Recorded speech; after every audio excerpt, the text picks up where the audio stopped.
What is going on? Welcome to another Nimmin Live. My name is Nick. If this is your first time here, I'm helping you with your YouTube channel by answering your YouTube questions. So if you have a question about what it is that you are doing on YouTube, I have a form down in the description of this video that I want you to go down into and go ahead and put the question that you have down in that form so that I can answer it, because I'm answering these in the order that they're received, and the early birds get the worm in this situation. So if this is your first time here, I do want to let you know that basically this is where we learn about YouTube, we talk about YouTube, we hang out with other YouTube content creators, as you can see right here in the chat. And basically we are just chilling as content creators and answering your YouTube questions. So today, I do want to let you know that this stream is brought to you by TubeBuddy, the #1 browser plugin for YouTube content creators. TubeBuddy can help you learn how to go after, in terms of target, the right videos for your YouTube channel.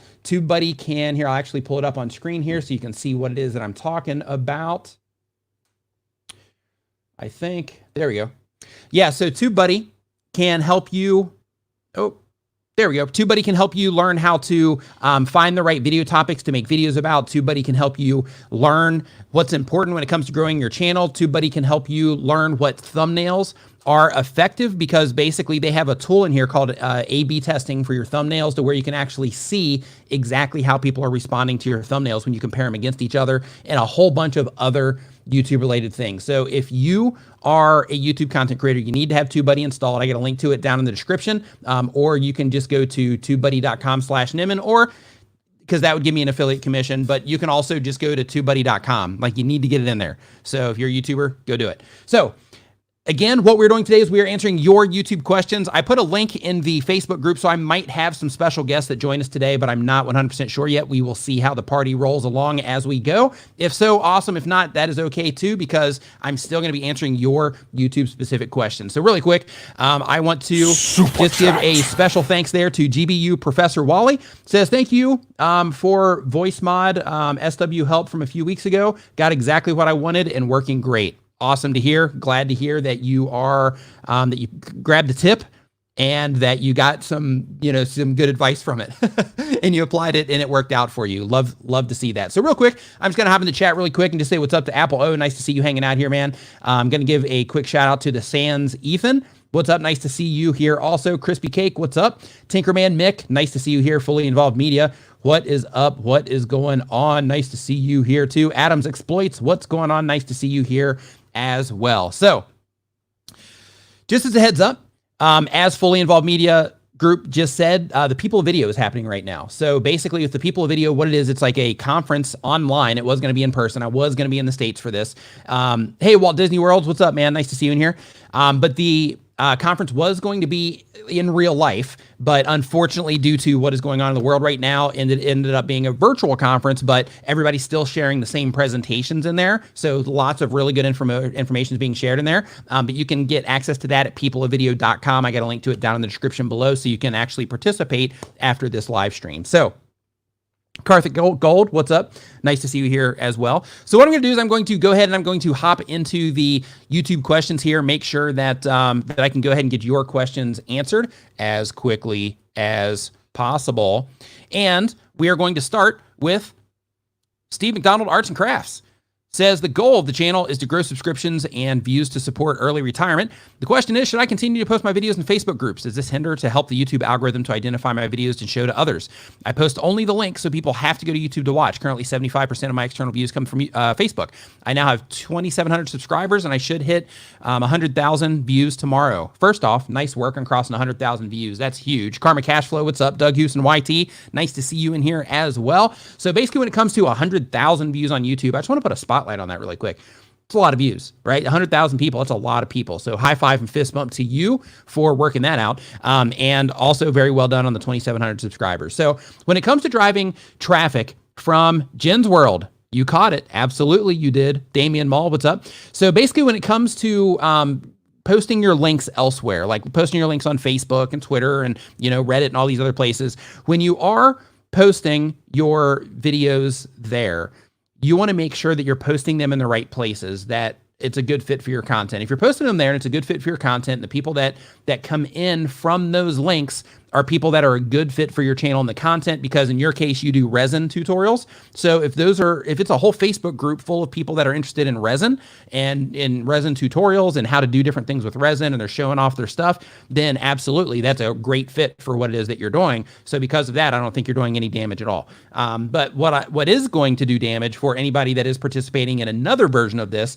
is if you're on YouTube and you are just posting your links in places to where people are like, hey, watch my video and I'll watch your video, or, you know, you're posting it in a place that isn't really a good fit for the content that you're making. You're just posting it just for the sake of posting it somewhere. You're actually working against yourself in that situation, and that's something that you definitely don't want to do. So because of that, you want to make sure that anywhere you're posting your links on the internet, that the people that will be seeing those links possibly click on those links and come to your channel are a perfect fit for the actual content that you're putting out. Because if not, you can actually hurt your channel instead of helping your channel. We're actually doing the Q&A right now, Damian Mall. Get your question in the form down in the description below right now, and I will get to it by the time we are done with the show easily. I just have a handful in there right now. Urban Explorer Neil, what's up, dude? Nice to see you. Neil says that he's looking forward to the People video. I've got my ticket. Awesome to see. Do you think the pro license of TubeBuddy is good enough, or should I upgrade? I personally always tell people to go Legend if you can, because Legend allows you to test your thumbnails. In the pro, you can't do the A/B testing. You can only do that in Legend. So because of that, I always recommend people go to Legend, regardless of anything, like Legend, so that you can make sure that the thumbnails that you're making are effective for the people that you're showing your content to. Because if you're not testing your thumbnails, you're just kind of, you know, throwing it into the wind and hoping that it works, and you're trying to do all that stuff manually. But inside of TubeBuddy's A/B testing feature, they will literally show you that when this thumbnail is shown, the people that click on this thumbnail, they watch your videos for this much longer than they typically watch the original thumbnail. When you are doing it that way, they'll show you specifically which traffic sources each thumbnail performed better in and things like that. All the way around, definitely Legend. Okay, next question that we have here on the list is from Ivy Ironworks. Ironworks. I will answer your question right here in a second, right after I get this one from Get Rich or Die Scratching. Nice. I hope you're a DJ with that name. That's an awesome name. Thanks for all your help. My channel's taken off almost at 10,000 subs. Boom. High five, fist bump to you. Well done. And cracked 1,000 in ad revenue for the 3rd straight month. Ooh, high five, fist bump again. Well done. Making those gains. I love it. Absolutely love it, man. Well done. Love seeing that. Love it. Absolutely loving it. $1,000 a month. Who here in the chat could use an extra $1,000 a month from just putting out content that you're putting out anyway? Be nice, wouldn't it?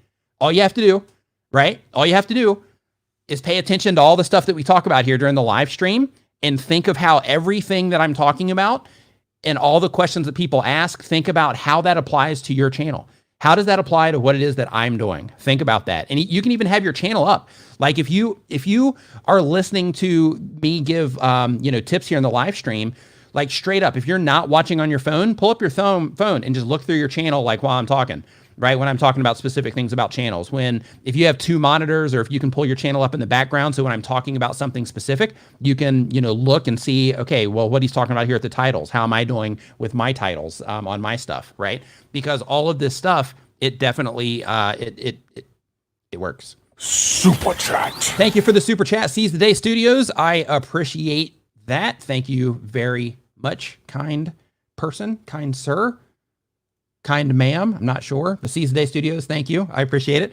Okay, so from IB Ironworks, the question is, I'm a blacksmith and I film my builds to make knives and other tools as well as decorative work. That sounds awesome, by the way. The goal is to teach others how to smith and promote my blacksmithing business. The question is, I've implemented all your tips and I've watched all your videos, but I'm still not seeing growth. What should I do? So for this one, I'm actually going to pull up your channel. Unfortunately, you have a mobile link, but YouTube will hopefully switch it over here for me when I paste this in.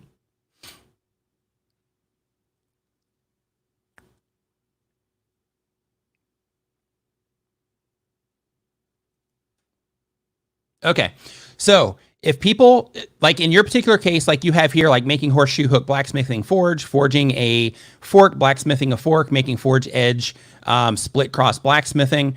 If this is stuff that people are looking for, that's great. If it's stuff that you're trying to target browse or the recommendation features with, then I definitely think that you could use some work on your thumbnails specifically, because these are okay. These are fine, but doing some type of either like a before and after, like I turned this hunk of metal into this, or putting like a really strong focus on the object, because you're showing kind of close-ups, but some of the pictures are a little bit shoddy where you can't see a lot of detail or anything like that. I do like the before and after approach that you took on the making of forge split cross blacksmithing thing, but with your titles, you're not actually targeting anything. You're saying this is what I'm doing in the video, but you're not actually targeting anything, and there's no real compelling elements within your titles either. So because of that, I would definitely start there.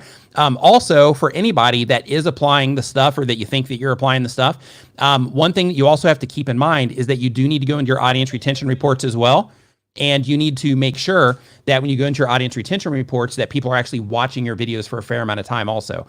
Because just because you have a good title, just because you have a good thumbnail, that's the very first step, right? So that very first step is what's actually going to get them to click. And then from there, you have to be able to get them to be able to watch your content. So inside of your audience retention reports, you're going to see clues on exactly how you do that. Like in this situation, Ivy Ironworks has some really cool footage, but right when the video starts, he's like really energetic and super hyped up, which is cool.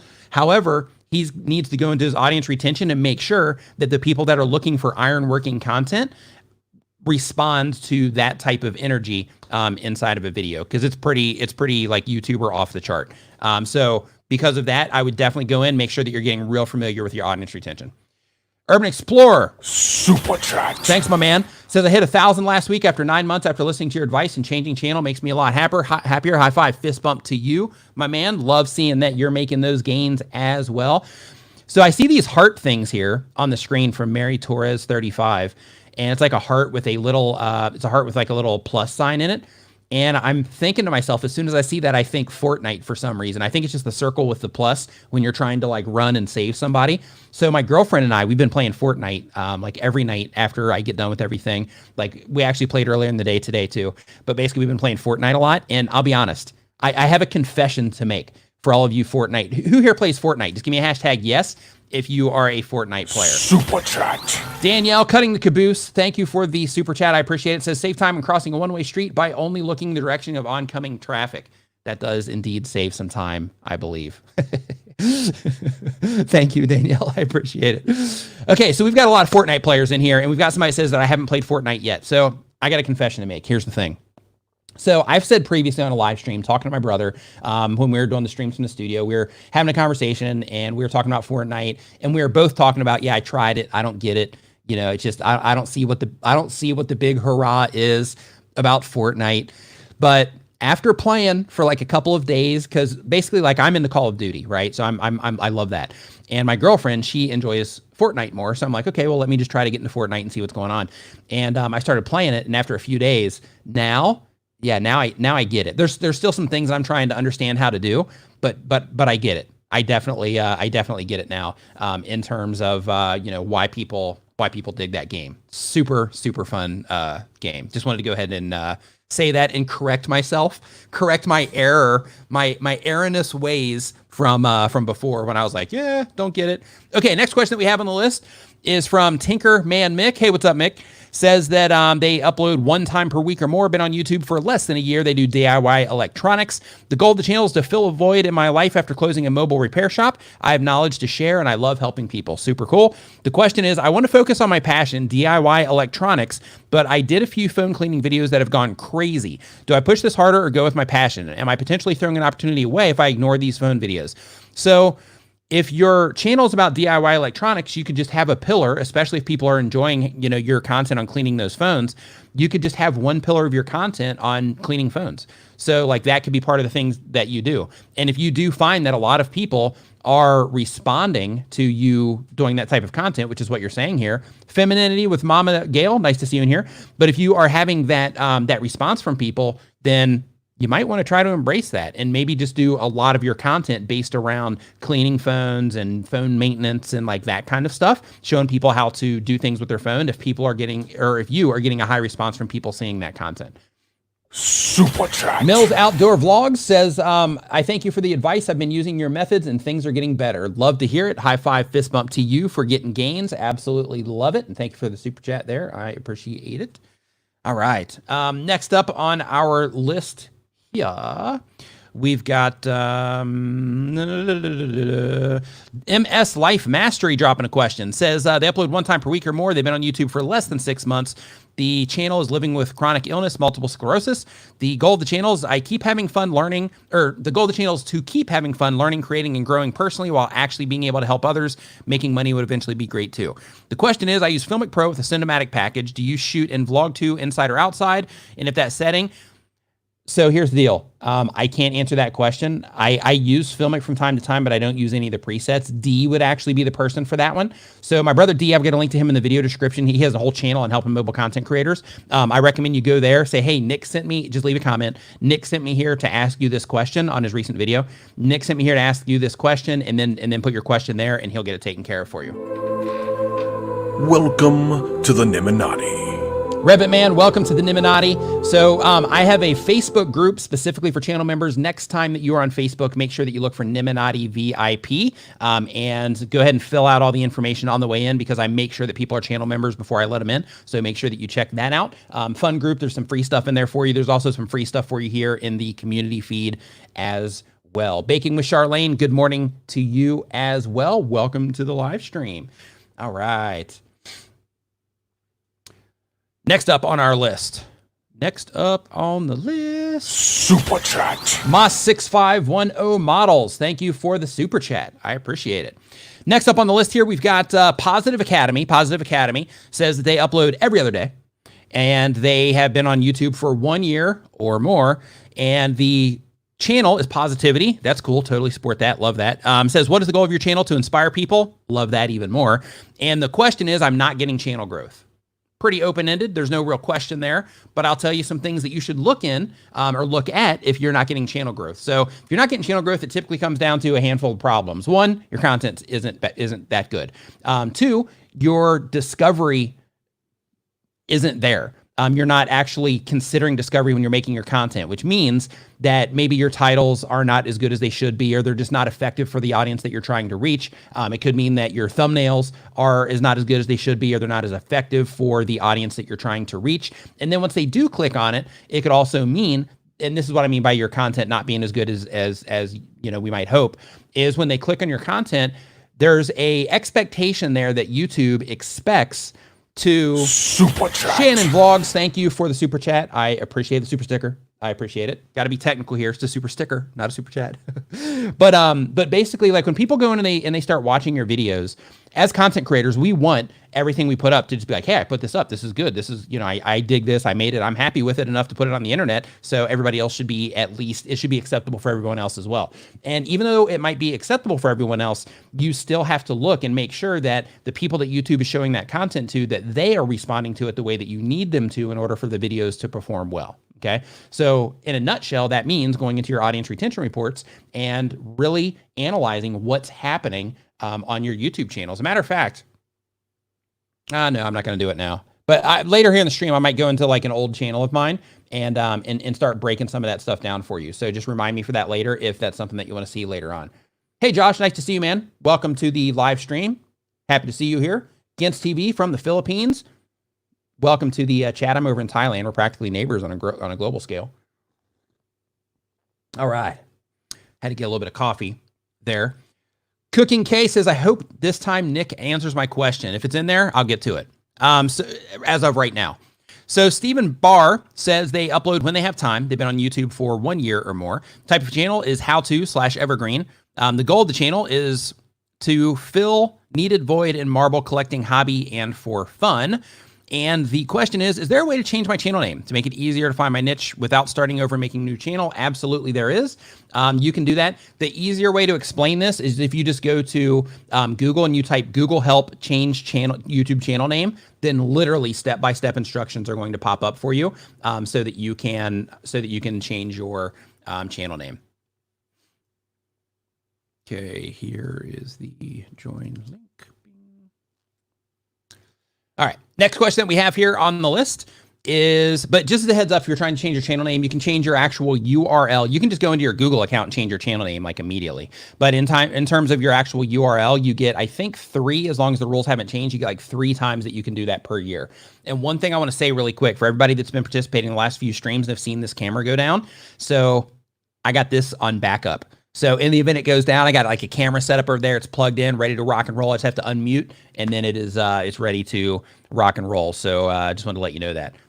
Okay. Super chat. Sofa Superstar Gaming says, just started up a gaming channel last month at 39 subs so far. Love the learning curve. What would you say is better, 1 great vid a week or 3 okay ones? With every piece of content that you put out, you have to find a balance, because as a content creator, you could spend literally the next month working on one video if you wanted to, just keep making it better and fine tuning it and adding stuff to it and, you know, moving stuff around, trying to make it better and better. Super chat. Reading the comments. Thank you for the super chat. I appreciate it. But basically, like, you can spend as much time as you want on a video, but that doesn't necessarily mean that the audience is going to respond to it in the way that you want. So what I recommend is that you put out that one good video and you see how people respond to that. And then you have another week where you put out the 3 okay videos and go in and compare what's going on with the different ones. Personally, I think that the 3 okay videos is a better approach depending on what your level of okay is. Super chat. Creepo Guide, thank you for the super chat. I appreciate it.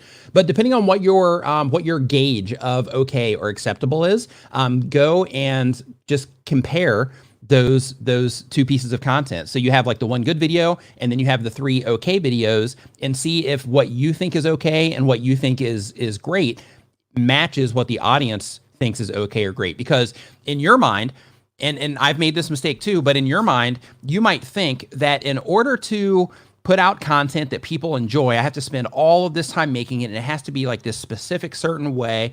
But what you'll find is like, hey, that one time that you cut a corner so that you could make sure that you get that extra video up before you go on vacation, so you just kind of threw something together, and then you find out, wait a minute, that video took me literally a quarter of the time that it typically does to make these other videos, and people loved that video. What the heck?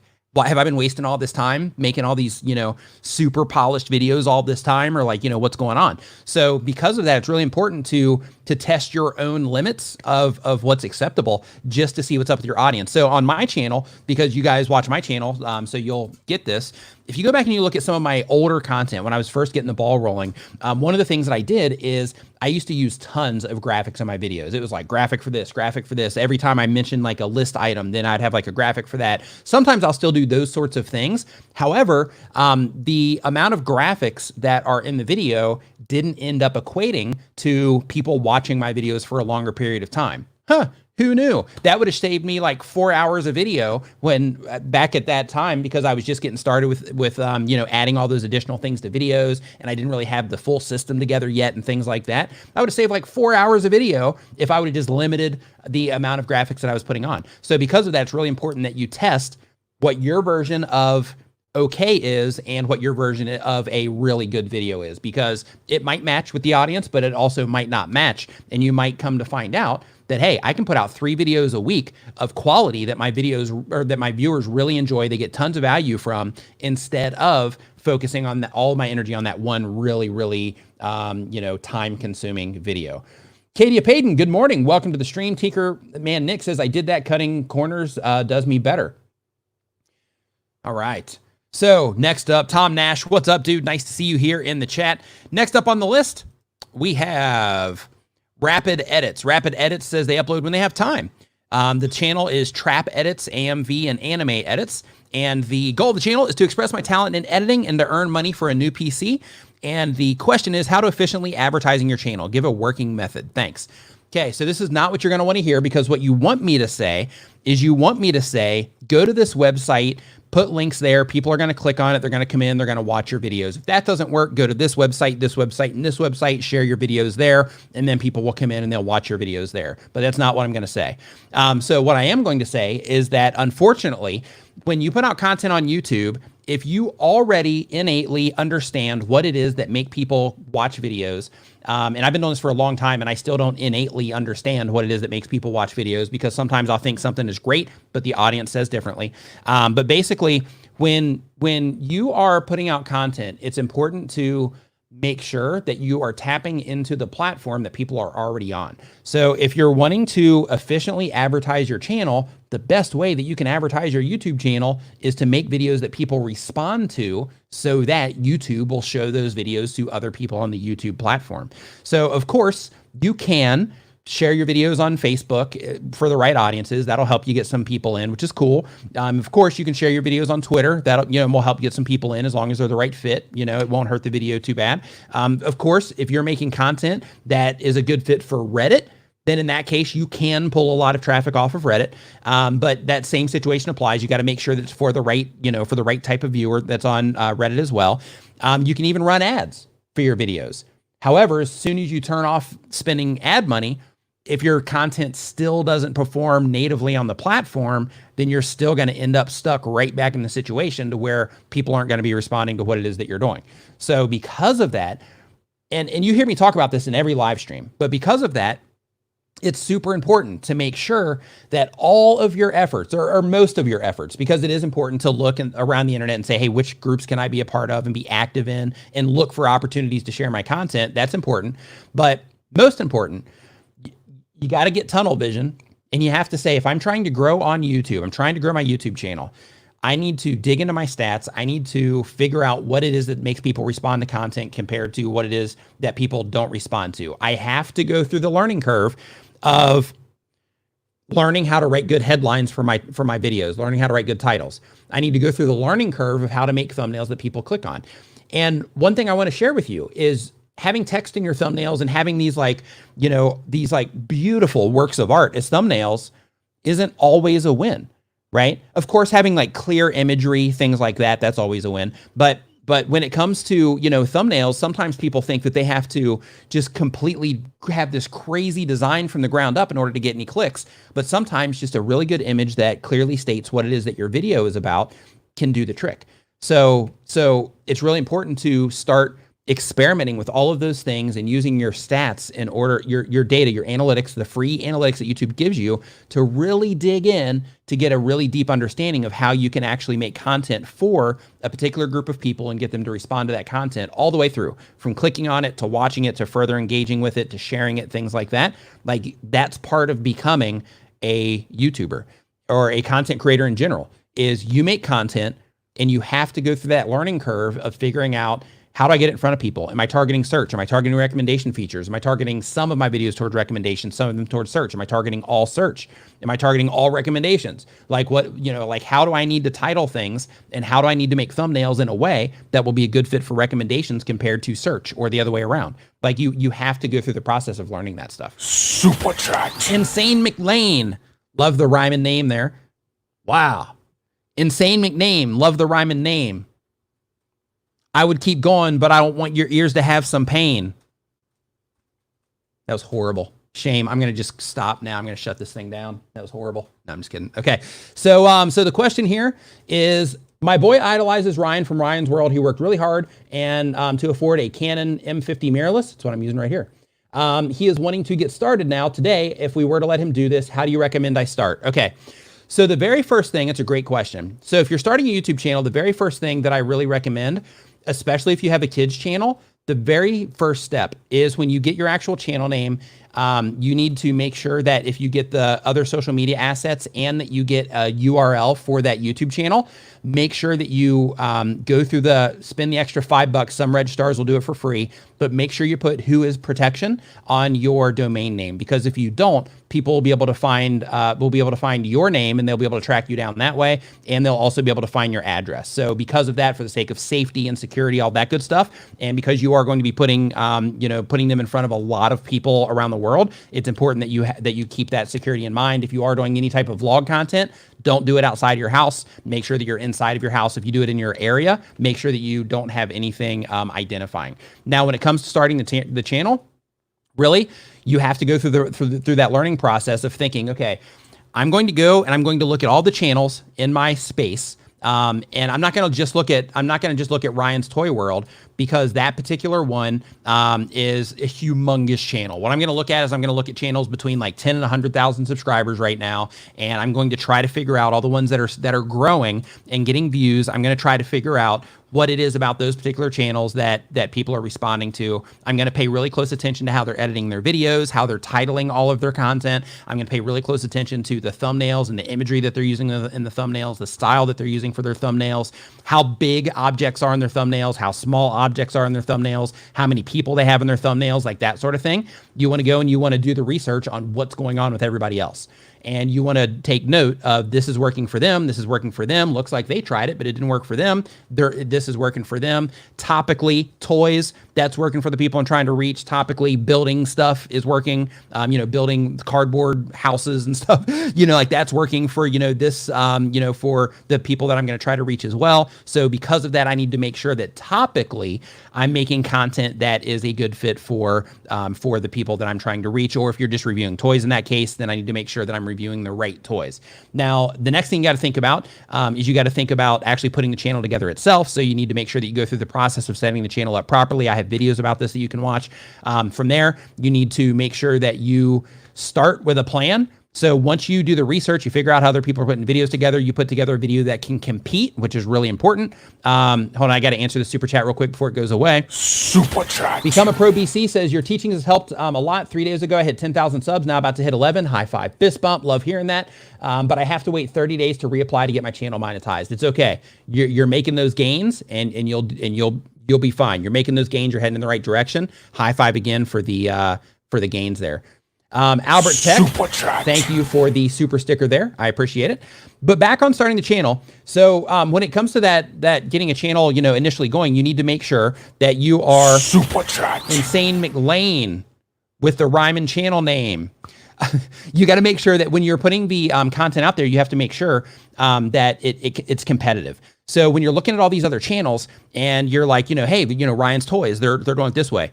Also think about all the channels that you're going to be competing against. Think about what quality are they presenting? Because all of these channels that you're looking at are setting the standard. I had this conversation with a friend of mine. He's just getting ready to start a channel just like what you're talking about.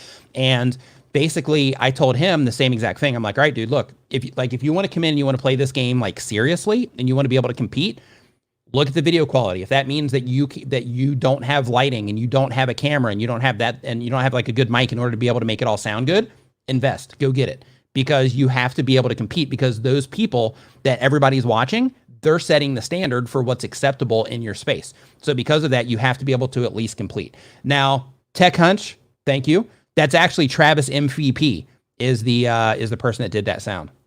But basically, when you are putting all this stuff together, you have to make sure that you are super chat. Albert Tech, thank you for the super chat.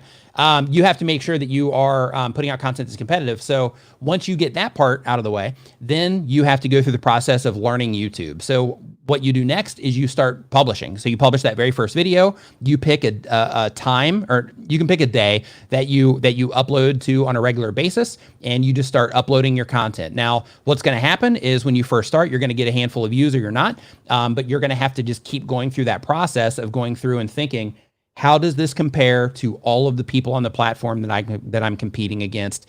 Can I compete? Do I have the ability at this point in time? If the answer is no, that doesn't mean you can't compete. It just means that you need to learn whatever skills it is that are required in order to be able to compete. Okay. So then you start publishing the videos, and then you simply go and you start looking at how people are responding to those videos. When people click on them or kids click on them, you need to make sure that they are watching those videos for a fair amount of time. And if they're not, you need to pay really close attention, start taking notes. Where are people leaving? Where are people leaving? Where are people leaving? Why do I think they're leaving? Come up with all the theories that you want. And then after you come up with those theories, then you start applying those theories to the future videos that you put out to actually test those theories to see if you can get people watching for an extended period of time. You rinse, repeat, rinse, repeat, rinse, repeat. But one thing that is important if you're making kids content is typically search is a great way to build just foundations of a YouTube channel. But with kids content, it's all based on response. So because of that, you have to get super good at making thumbnails that people click on. Super good, because kids, when they're looking around, they're not going to YouTube like, hey, what is the best toy for an 8-year-old, right? They're just in there clicking on the homepage. Oh, I want to see this. I want to see this. So you have to get super good at your thumbnails. Titles are important too, but your thumbnails have to be off the charts. So focus your efforts on all of that stuff. I could keep going. I could talk to you for the next 2 hours on starting a YouTube channel, but for the sake of, continuing on with what it is that we're doing, we'll keep on trucking. So Sweet Kiara TV, Super chat. thanks for the super chat. Says, does YouTube count videos under 10 minutes when under review to get your channel monetized? I heard they don't. Yes, they do. So some channels, they make like their entire channel is nothing but videos that are like 1 minute long. So yeah, absolutely, you can get monetized with videos under 10 minutes. Super chat. The Ghost, thank you. You are the man. Thank you for the super chat. I appreciate it. And Albert Tech. Welcome to the Nimminati. Welcome to the Nimminati. Make sure next time you're on Facebook that you look for the Nimminati VIP Facebook group. When you go to join that group, make sure that you put, just fill out the stuff on the way in, because I verify everybody on the way in. And there's some free stuff in there for you, like Lightroom, presets. I've got like subscribe things like you probably see down in the corner of this video right now. We've got a bunch of stuff in there. So make sure you check that out. I've also got some stuff here in the community feed as well. Just go and just scroll through it, and you'll see some members only things that are specific to that. Insane McLean in the membrane. Welcome to the Nimminati. Welcome to the Nimminati. Same thing for you. Look in the community feed, Nimminati VIP, next time that you are on Facebook. Insane McLean. That's one of those names. Like, if you've been around here for a while, then, like when Midnight Madness 4x4 first started coming into the stream, how it was like, every time he comes to the stream, it's like Midnight Madness 4x4. And it was like a thing, like Insane McLean. That's good. That's really good. I love that channel name. All right. Says, are you live on People of Vid? I'm not live on People of Vid. It's a recorded session, but there is going to be some live stuff that we are doing as well. So I am hopping on with Dan, I think, on Sunday. At 8:30 p.m. my time, I believe, if I have that number correct. So that is happening there. All right. Next up on the list, Danny Hatcher. What's up, dude? I was just talking to you on Twitter in the DMs. We're sliding into each other's DMs on Twitter. Says the channel is productivity and education. The goal of the channel is to help motivated individuals stay organized with task and project management to achieve their goals. The question is, we spoke earlier on Twitter. See, you thought I was making it up, didn't you? You thought I was making it up, but I spoke to him on Twitter. We spoke on Twitter earlier. I was wondering if you could go through your task and project process for a video: research, script, record, edit, publish, market, etc. That's extremely long. So what I can do is I can give you kind of like in a nutshell version of that. So basically, I have on my iPad, I have a thing called a Pad Planet. It's something that I made. You can go to padplanet.com and you can actually see it. And basically what that is I will take my pencil, because I like to do things old school, because I'm an older person. So I like to do things old school. So I will sit there and I will scribble out the video ideas that I'm going to make. And then I will move them into Monday.com for my YouTube channel. I'll move those into Monday.com. And then I'll put, if it's an idea, if it's a video that's in a rush, if it's a sponsored video, if it's, like ready to go, if I've uploaded the files to Dropbox, things like that. I'll assign an editor, which would either be me or the man, Vigard. And then from there, I'll put the actual type of content that it is. Like, is it a video that people just need to hear the information? Is it a video that it helps grow the channel? Is it a video that's a money video? Like, what type of content is it? And then Super chat. Freedom Stacker, thanks for the super chat. I appreciate it.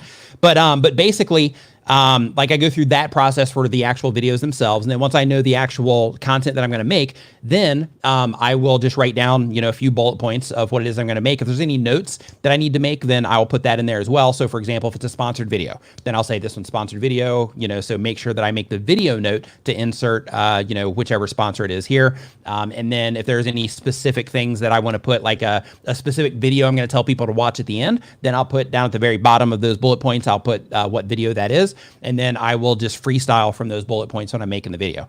Now, when it comes to the process after that, then I will basically take them from the camera, upload them to Dropbox, and then I will let Vigard know that they are uploaded, and then he takes it from there. He edits the videos, and then he sends them back to me on Monday, and then I download them there, upload it to YouTube, optimize it for whatever term it is that I happen to be targeting, or for recommendations depending on what it is that I'm doing. And then I will, then I publish the video, and then I, leave comments, things like that. In terms of marketing the content, I don't market the content. So the thing that I talk about all the time about getting YouTube to work for you, like that's what I focus on. I don't focus on, hey, I got to make sure that I'm, putting links in all these other places. I used to do that, right? I used to do that, but now that my channel is where it's at, after like it's been a while since I do that, but sometimes I'll still share the content out onto Twitter and stuff like that, just for the sake of like, hey, this is a video that people need to watch. Then I'll put it out on Twitter. And I hardly ever share stuff out onto Facebook, oddly, but with Twitter, I'll share stuff there from time to time as well. But back in the day when I was first getting started, Lil Hartling. Welcome to the Nimminati. Back in the day when I was first getting started, I had a thing where my goal was to get 100 views in the first hour. So my task at the time was, okay, I got to figure out how do I get 100 views in the first hour after this video is published before I can go to bed. So I would publish a video, and then I would hop on, because the type of content I was making at the time, it was targeted more towards video marketers and like entrepreneurs and freelancers, like that kind of stuff that worked with video. It was about like, how to overcome camera shyness, how to stay productive when you're working in a coffee shop, like that type of content. And when I was putting that out, yes, VIP, Nimminati VIP, Little Hartning is the Facebook page. But basically the thing that I would do is I would basically go, Google Plus was a thing at the time. So I would go and I would share it there, and like all of the stuff related to video marketing. And I wouldn't just share a link. What I would do is I would actually write out like this big long thing of why somebody should watch the video and how it would relate to them and all the things that I talked about in the video. And then I would post a link. And then I would do that same exact thing in a bunch of different groups. I'd write it in a bunch of different ways. Then I would hop on Facebook and some of the groups there. I would do the same exact thing. I would share it out on Twitter. I would post it on Pinterest. I even had a Blogger account, which probably still exists actually. I had like 2 or 3 to where I would also go and I would make a blog post immediately as well. So basically I would do a write-up. I would put a link to the video inside of it, an actual embed. And then I would write like a full blog post so that when I was publishing that video, I was giving myself a bunch of different chances for discovery. So I was looking at, I'm using the social platforms, and then I'm also using YouTube search because I was targeting search. So I would use YouTube search, and then I would also use Google search because, if you make a video for YouTube, it can also show up in Google and all the other search engines. But I was like, okay, if this were to show up in number 1 and people didn't click on it, then what could I do to make people click on it? Well, let's do a textual post. And then maybe if they click on that and they see my video again, after they just glanced over it, as they're scrolling down, then if they click on that and then they go down and then they see the video embedded there, helping them find that same solution, then they might come into my channel that way. And I just did that for every single video that I uploaded, for the sake of getting the 100 views as fast as I possibly could. And then once I got it to where I could systematically get 100 views at least within the first hour, then I just had the process that I would go through, which is pretty much what I was explaining. The blog posts were always at the end because those weren't typically immediate, but those were additional thing that I was putting out there for the sake of giving myself the extra advantage of additional discovery. And that's one thing that if you're like around like these live streams a lot, you'll hear me mention things about, giving yourself as many advantages as possible and taking away as many disadvantages as possible. Like going through that extra effort, spending an extra like 30 minutes, writing out, a quick, just hammering out what the video is about for like a blog post or 2. That's one of those things that was like, it's time and it's effort, but it's one of those things that did bring traffic, into my channel when I was first getting started. So it was a little advantage, but it's one of those things that kind of helped me get the channel rolling. History Explained. Super chat. Says, I got 4,000 subs with only 4 videos. High five, fist bump to you. Love seeing that. Is it beneficial to postpone monetization for optimal growth? I'm worried about scaling off potential subscribers. Scaring off. No, absolutely not. Go ahead, go through the process of getting monetized. It's not going to scare off anybody. So the people that care are going to have a YouTube premium account. The people that don't have a YouTube premium account, you might have somebody that mentions it, but seeing ads on YouTube is a normal thing. That's why when you're looking around YouTube, if you don't have YouTube premium, your mouse immediately, when a video goes up and you're like, oh, here comes an ad, you immediately, in most cases, you'll go right down to that little skip and you just wait for it to, you wait for that moment to where you can click that button and then you go in. It's just part of how we use YouTube. So don't worry about scaring people off. You're fine. What you don't want to do, or what, like if you're worried about scaring people off because you're getting that initial momentum right now, make sure that your ads are skippable, that you're using on the front. You can make more on unskippable ads, but for the sake of your audience, make sure that you're using skippable ads instead of unskippable ads. All right, next up on the list, we've got, if you're enjoying this live stream so far, if you are getting any information out of this, if you're enjoying yourself, just give me a hashtag yes, so I can know that I'm heading down the right path. I know that I'm giving value to you, know that everybody's having a good time and enjoying their Saturday morning, Saturday evening, Saturday night, depending on where you're at. Blue-eyed Tech. Welcome to the Nimminati. Welcome to the Nimminati, my man. Make sure that next time you are on Facebook, you look for Nimminati BIP on Facebook, and then you can, join that. Make sure you fill out all the stuff on the way in. There's also some stuff. You've been a member here before, so you already know that there's some stuff in the community feed there as well. Baking with Charlene. What is going on? Hey, Nick, when do you look over YouTube channels? So I haven't actually pulled up YouTube channels on my streams for quite some time now. And the reason for that is because, and I'll just straight up let you know, the reason for that is because what I've found is that typically when I pull up, even though some people would take the information, they would modify it, they would make any modifications that I told them to make, and then they would, come back next Saturday like, okay, what do I do next? A majority of people, they weren't.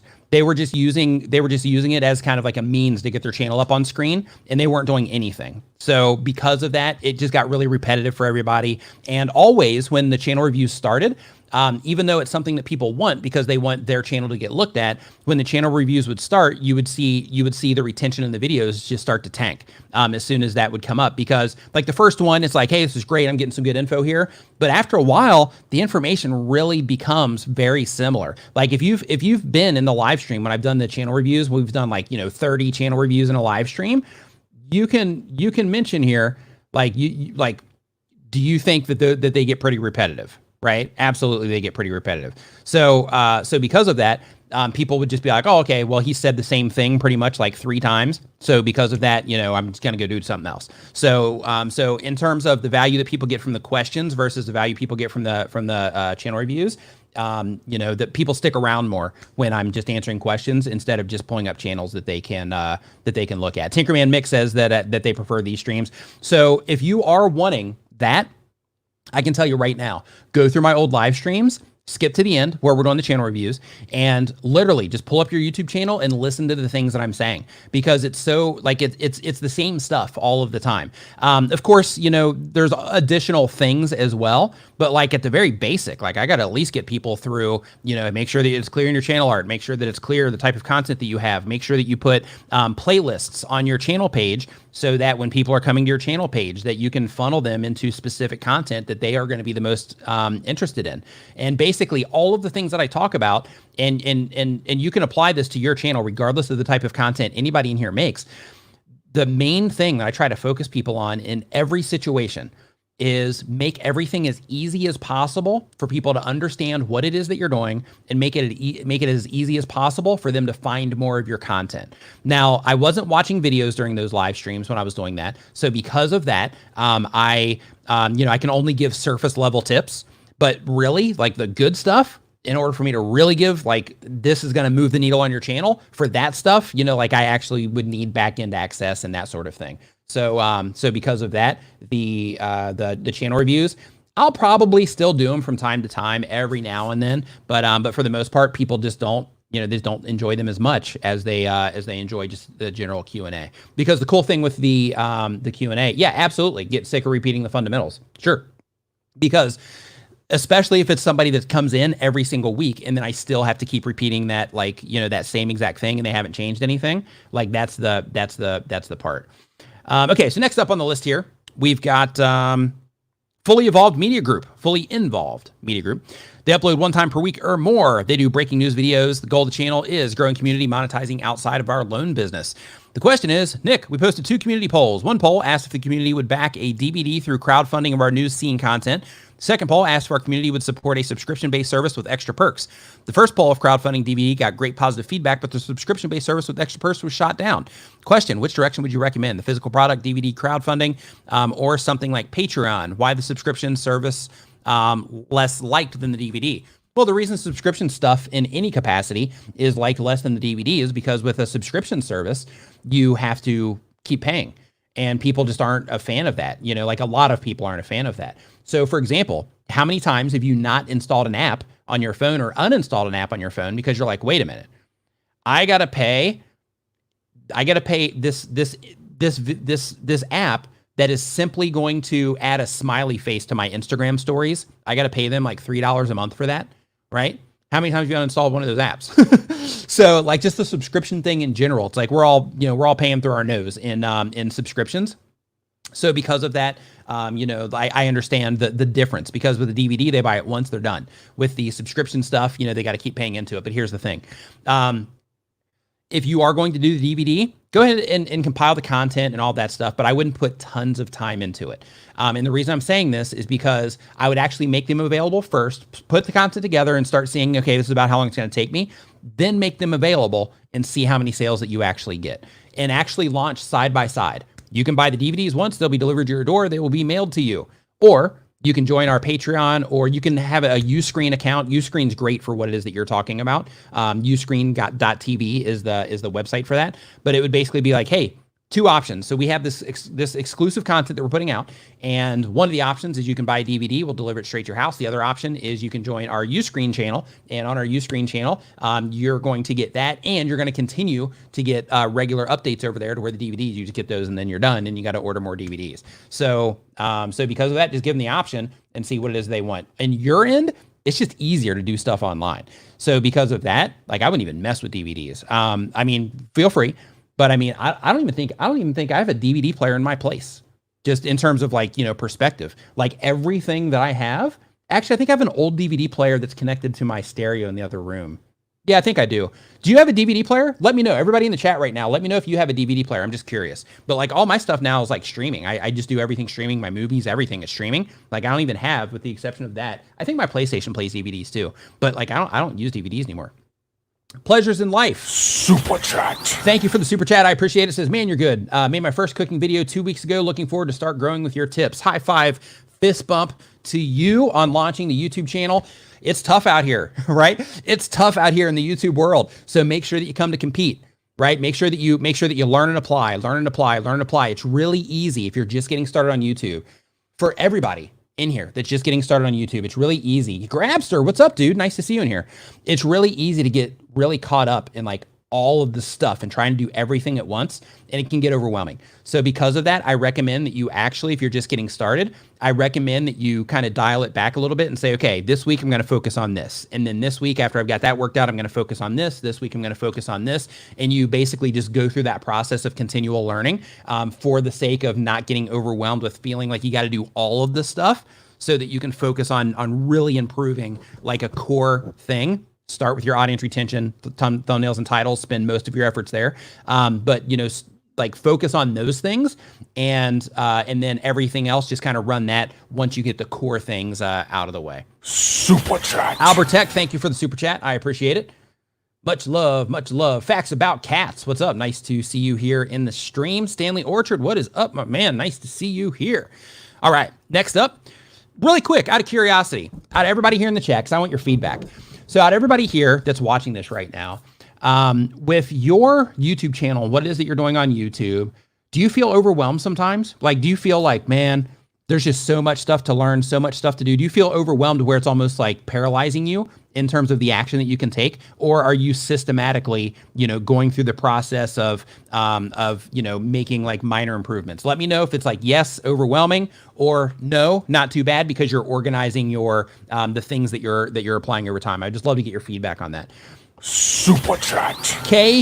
QKC Boxing Network, sounds like a TV channel, says invalid parameters. I'm not tech savvy. YouTube makes it say that with the new streaming. I have Streamlabs OBS, help please.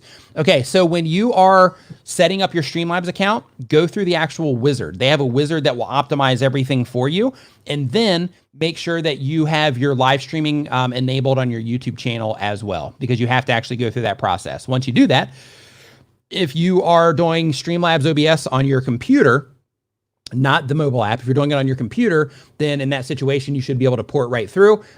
You might have to go into your live stream settings and actually hit the go live button from inside of there. But typically it comes down to like a stream key issue, or maybe like your settings inside of Streamlabs OBS are incorrect. So because of that, just uninstall it, go through the wizard, uninstall it, reinstall it, go through the wizard on it setting everything up for you, and it should get everything optimized to give you a better stream.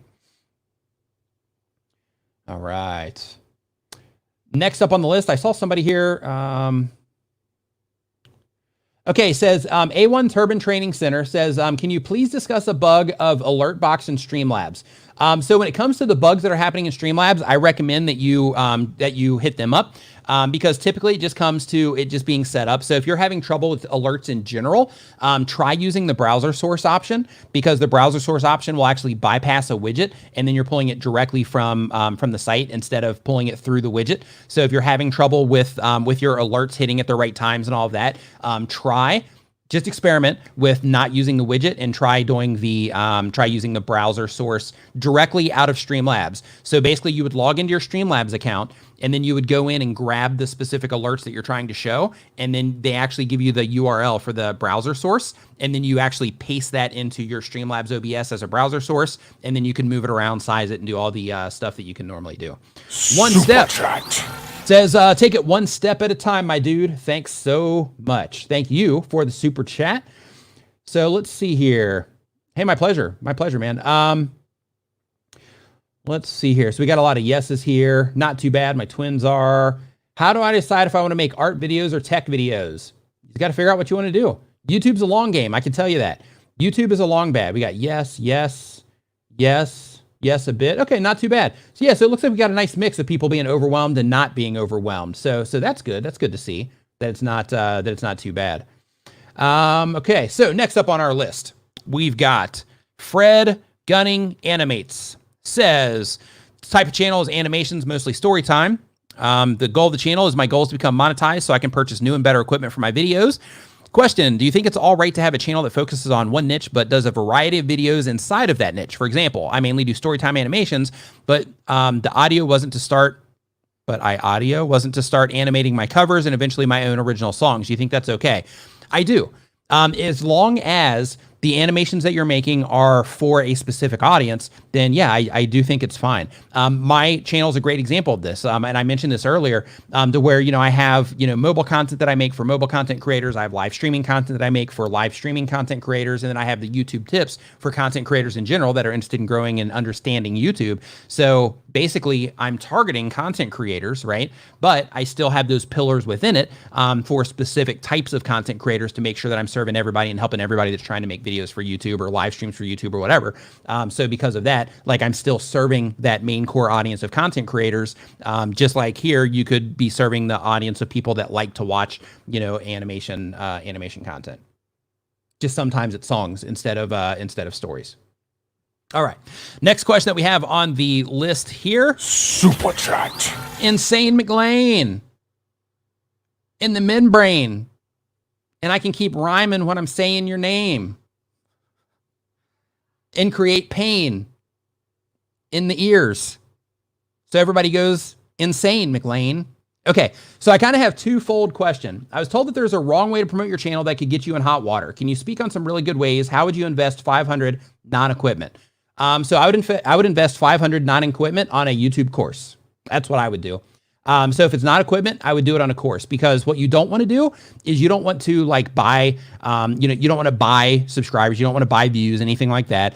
Even advertising your channel, you have to be careful, because in order for advertising to work, you have to be making content that people respond to already. So if you're just getting going, you need to focus your efforts on doing that, getting people to respond more than just spending money to inflate numbers, so to speak. So what I would do is I would spend it on a course. So just as a heads up, a very basic thing, if you're just getting started on YouTube and you're not really sure of like the steps to take, or you don't have like an understanding of the platform yet, YouTube, and I've got a link to it in the description, it's 100% free.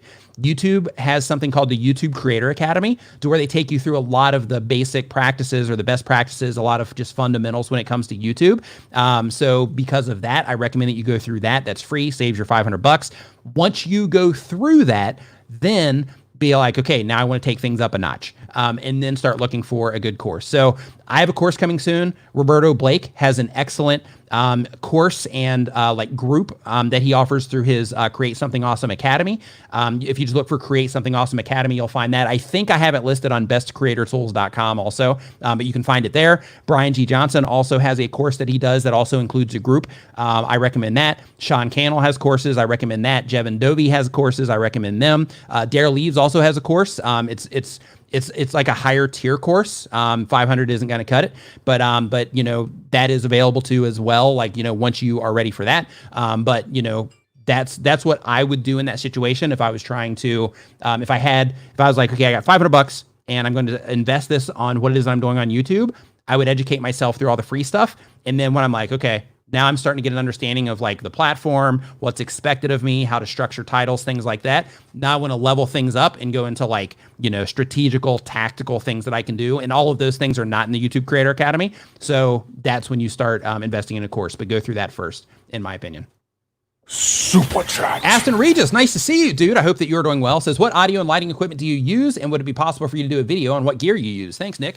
Yeah, I actually have that on my video list on a gear video because, you know, everybody's stuck inside and, you know, it might be fun for people to watch. I've done a few on my channel already. But basically the lights that I have here, let's see here. I won't do it that way, but basically the lights that I have here, this one right here is an aperture LED light. This one over here is an aperture LED light. So the setup where I'm sitting,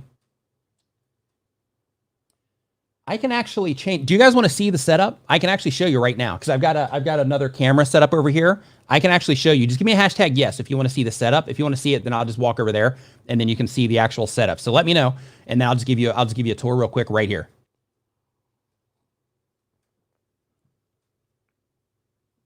Super chat. Revit Man says, any advice for creating software tutorials? Yeah, make them punchy, like make them fast, right? People don't want to sit through. Okay, I got the feedback. I will, I'll step over there right here in a second. But basically when it comes to software tutorials, people are looking for the information, right? People are looking for how to fix a problem, how to understand a piece of software. So because of that, make it punchy. Don't like the time that you spend like waiting for something to render, waiting something for load, when you're looking around for things on your computer. Oh, I thought it was over here. Nope, maybe it's over here instead. Oh, let me go a few folders deep, cut all that stuff out, and just keep it like, okay, next thing you do is you actually grab it in your computer, and you can even make this part faster by basically preloading. Like, go ahead and put like a demo folder together for what you're going to be doing in the tutorial. And then when you actually go to grab the file, it's already there. You're already opening right to it because you have the software open already. You already opened it so that it's already primed and ready to go. So that when you're doing that sort of thing, you don't have to fumble around. And then anytime anything's loading or processing, cut all of that stuff out. Just keep it as snappy as you possibly can. Okay, so I'm going to switch cameras here so I can go over there. And give me just a second because there's going to be like some audio, you know, stuff that I have to get worked out here real quick, but give me literally like 5 seconds and then the other camera will be on.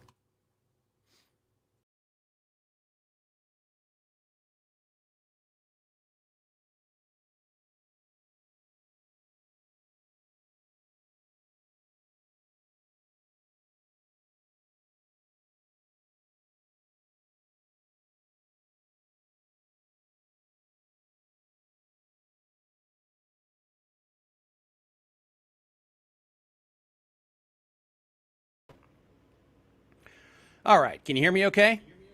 Whoa, it's coming through over here too. Hold on.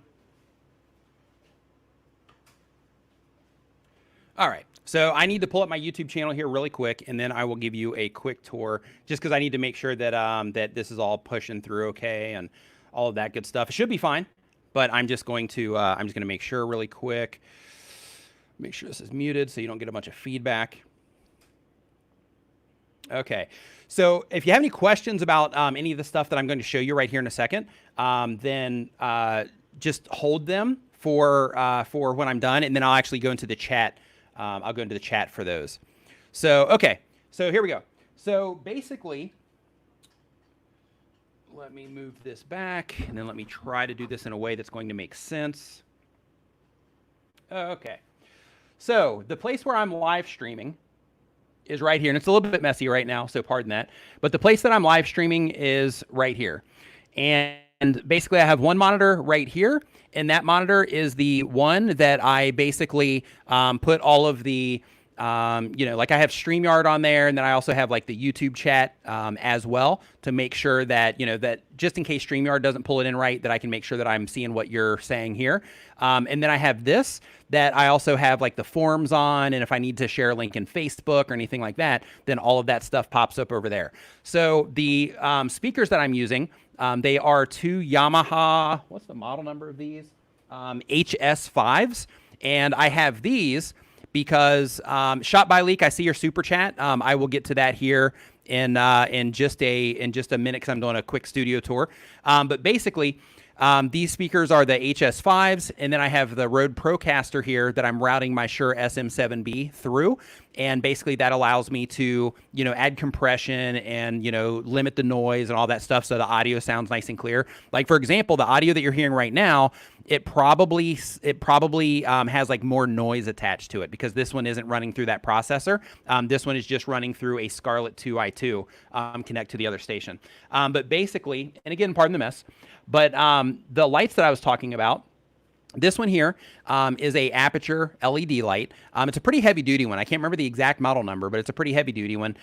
This one right here is also a Aperture LED light. I just have this like funky box on it so that it will soften the light quite a bit. And the reason I have that is because I don't want the harsh light hitting me. Okay. When I do my meditation sessions, I do that over in this area over here. But basically for my standing set,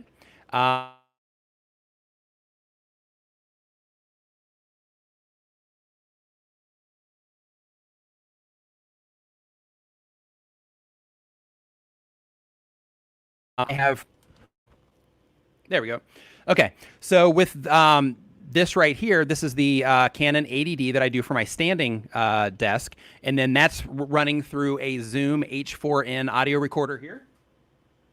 And then right up here, I have a Audio Technica AT875R, and then this right here is a Godex light.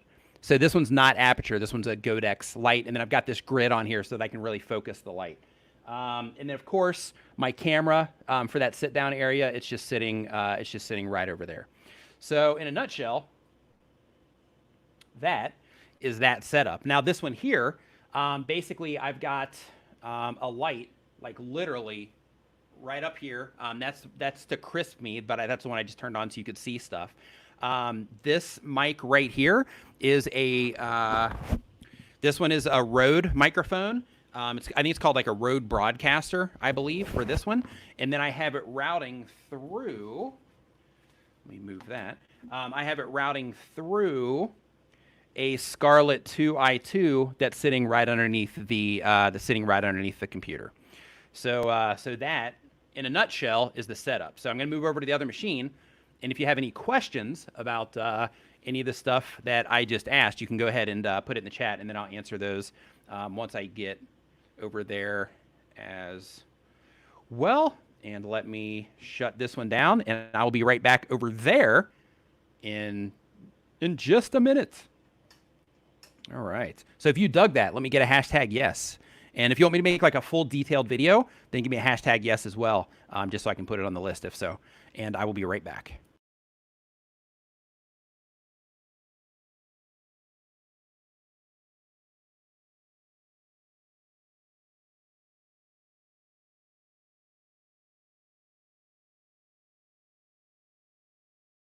All right, so now we are back in the saddle, and you know, if you have headphones on, you could probably really tell a difference in the actual audio and how everything sounds. So let's see here. So we've got yes. Everything is very clean. Who's the lady, or is it you? Yeah, it's definitely not me. Let's see here. What else? Whoa, my chat just froze. Okay, scroll down. Yes. Okay. Yeah. So if you want a video too, then definitely just let me know. So your Galaxy Orb says, how much did all this cost? It's not cheap. You know, that's why I recommend people to think about monetization when it comes to your YouTube channel, because as you go through this process, as you go from, hey, I'm just starting a YouTube channel, to like, this is something that I'm like going to take seriously and I'm going to turn into something, then at that time, like, you know, depending on the type of content you make, you know, some of these things might be necessary. For me, I'm an avid live streamer.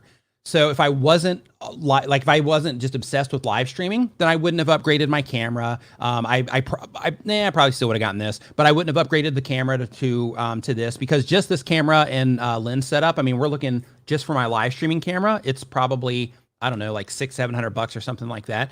So that's just that one thing. So it's really important to make sure that you're monetizing in some way, so that you can just start putting that money aside and then reinvest in what it is that you're doing. Same exact thing, like this microphone right here.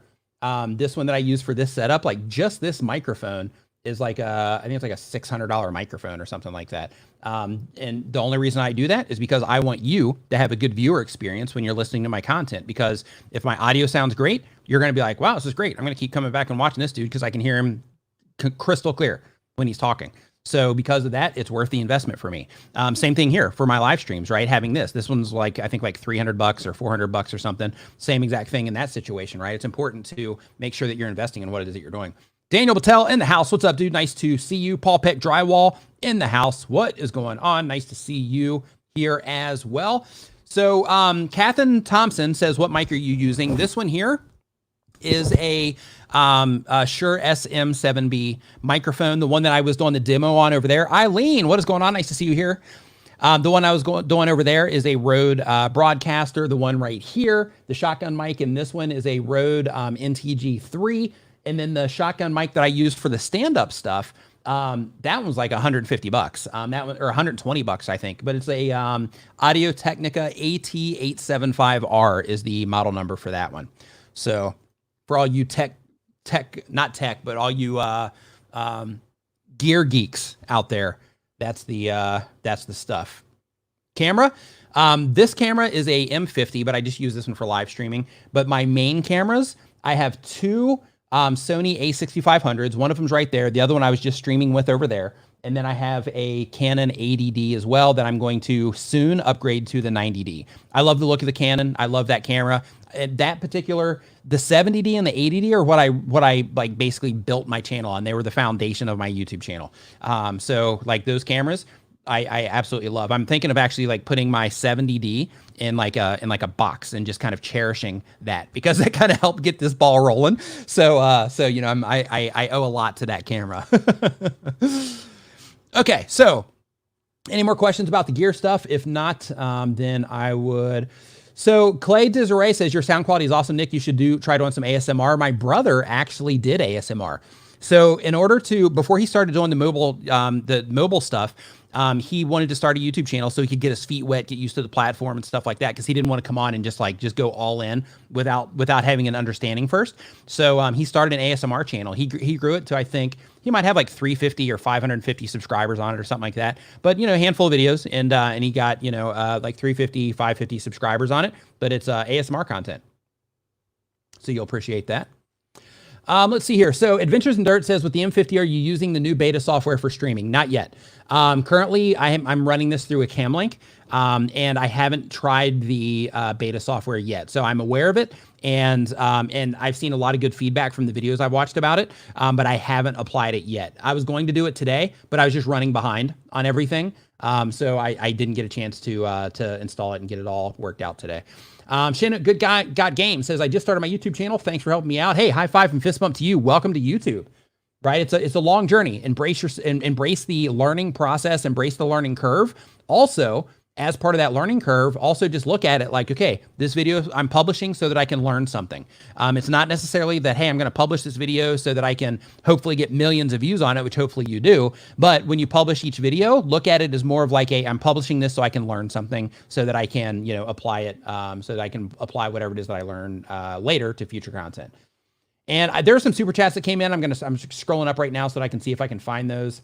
So I can get those questions answered really quick. And I got to hit this twice for that. Super chat.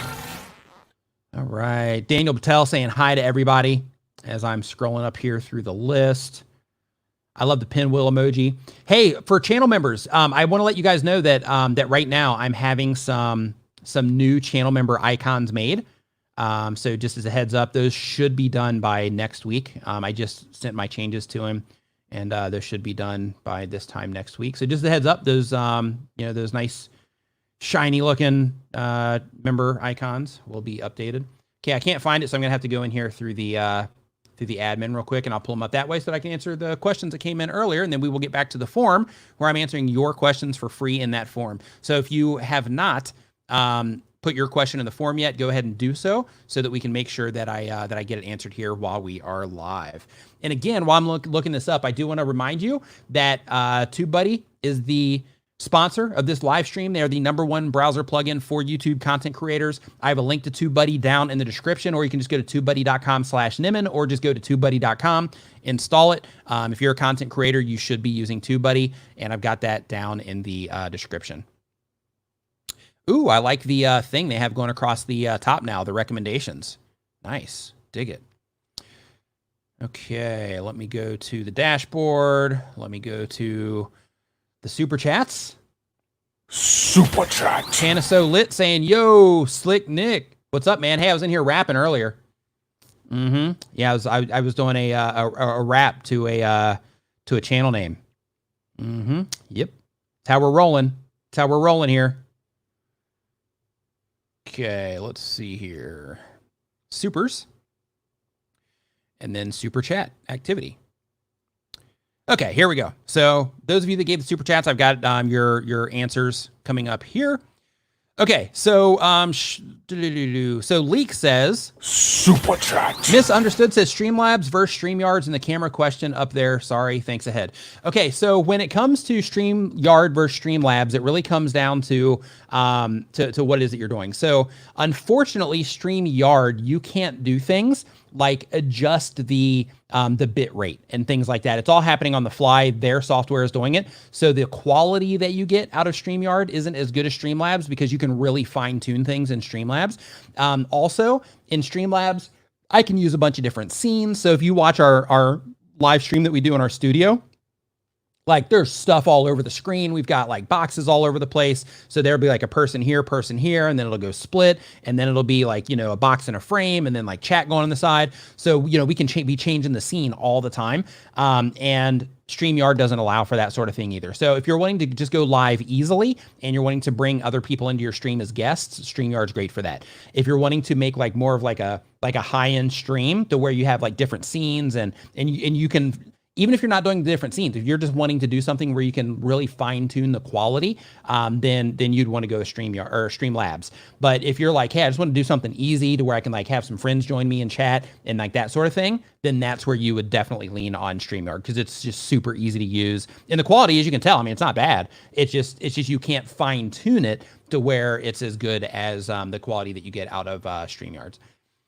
All right, so let's see here. So Sandy McKenzie Lumbermill says, I've been searching for how to link my older video to my newer video in the corner. Help send me in the right direction. So what you want to do is if you are trying to link your video up here in the corner where the little card comes out, if that's what you're talking about, then in that situation, you need to go into your Creator Studio, click on the videos option over in the sidebar, and then you want to click on the video that you're trying to add it to. And then once you do that, then you're going to click on something that says cards. And then you click on that, and then it's going to allow you to select the videos that you want to put in those spots. Just as a best practices recommendation, and everybody pay really close attention to this if you're using YouTube cards, as a best practice thing, YouTube specifically says that it's best to use YouTube cards in the last 20% of your video. So don't put them towards the front, don't put them in the middle, use them in the last 20% of your video, okay? So when you are adding those, that's what you do. If you're talking about end screens, the end screen elements to where, like in my videos, I'm like over here and I'm like, if you want to watch, if you want to learn more about growing your YouTube channel, click into this playlist right here. Like if that's what you're talking about, in that situation, then what you need to do is you right underneath that cards option, you're going to see one that says end screens or end cards. So click on that, and then it will allow you to go through that process.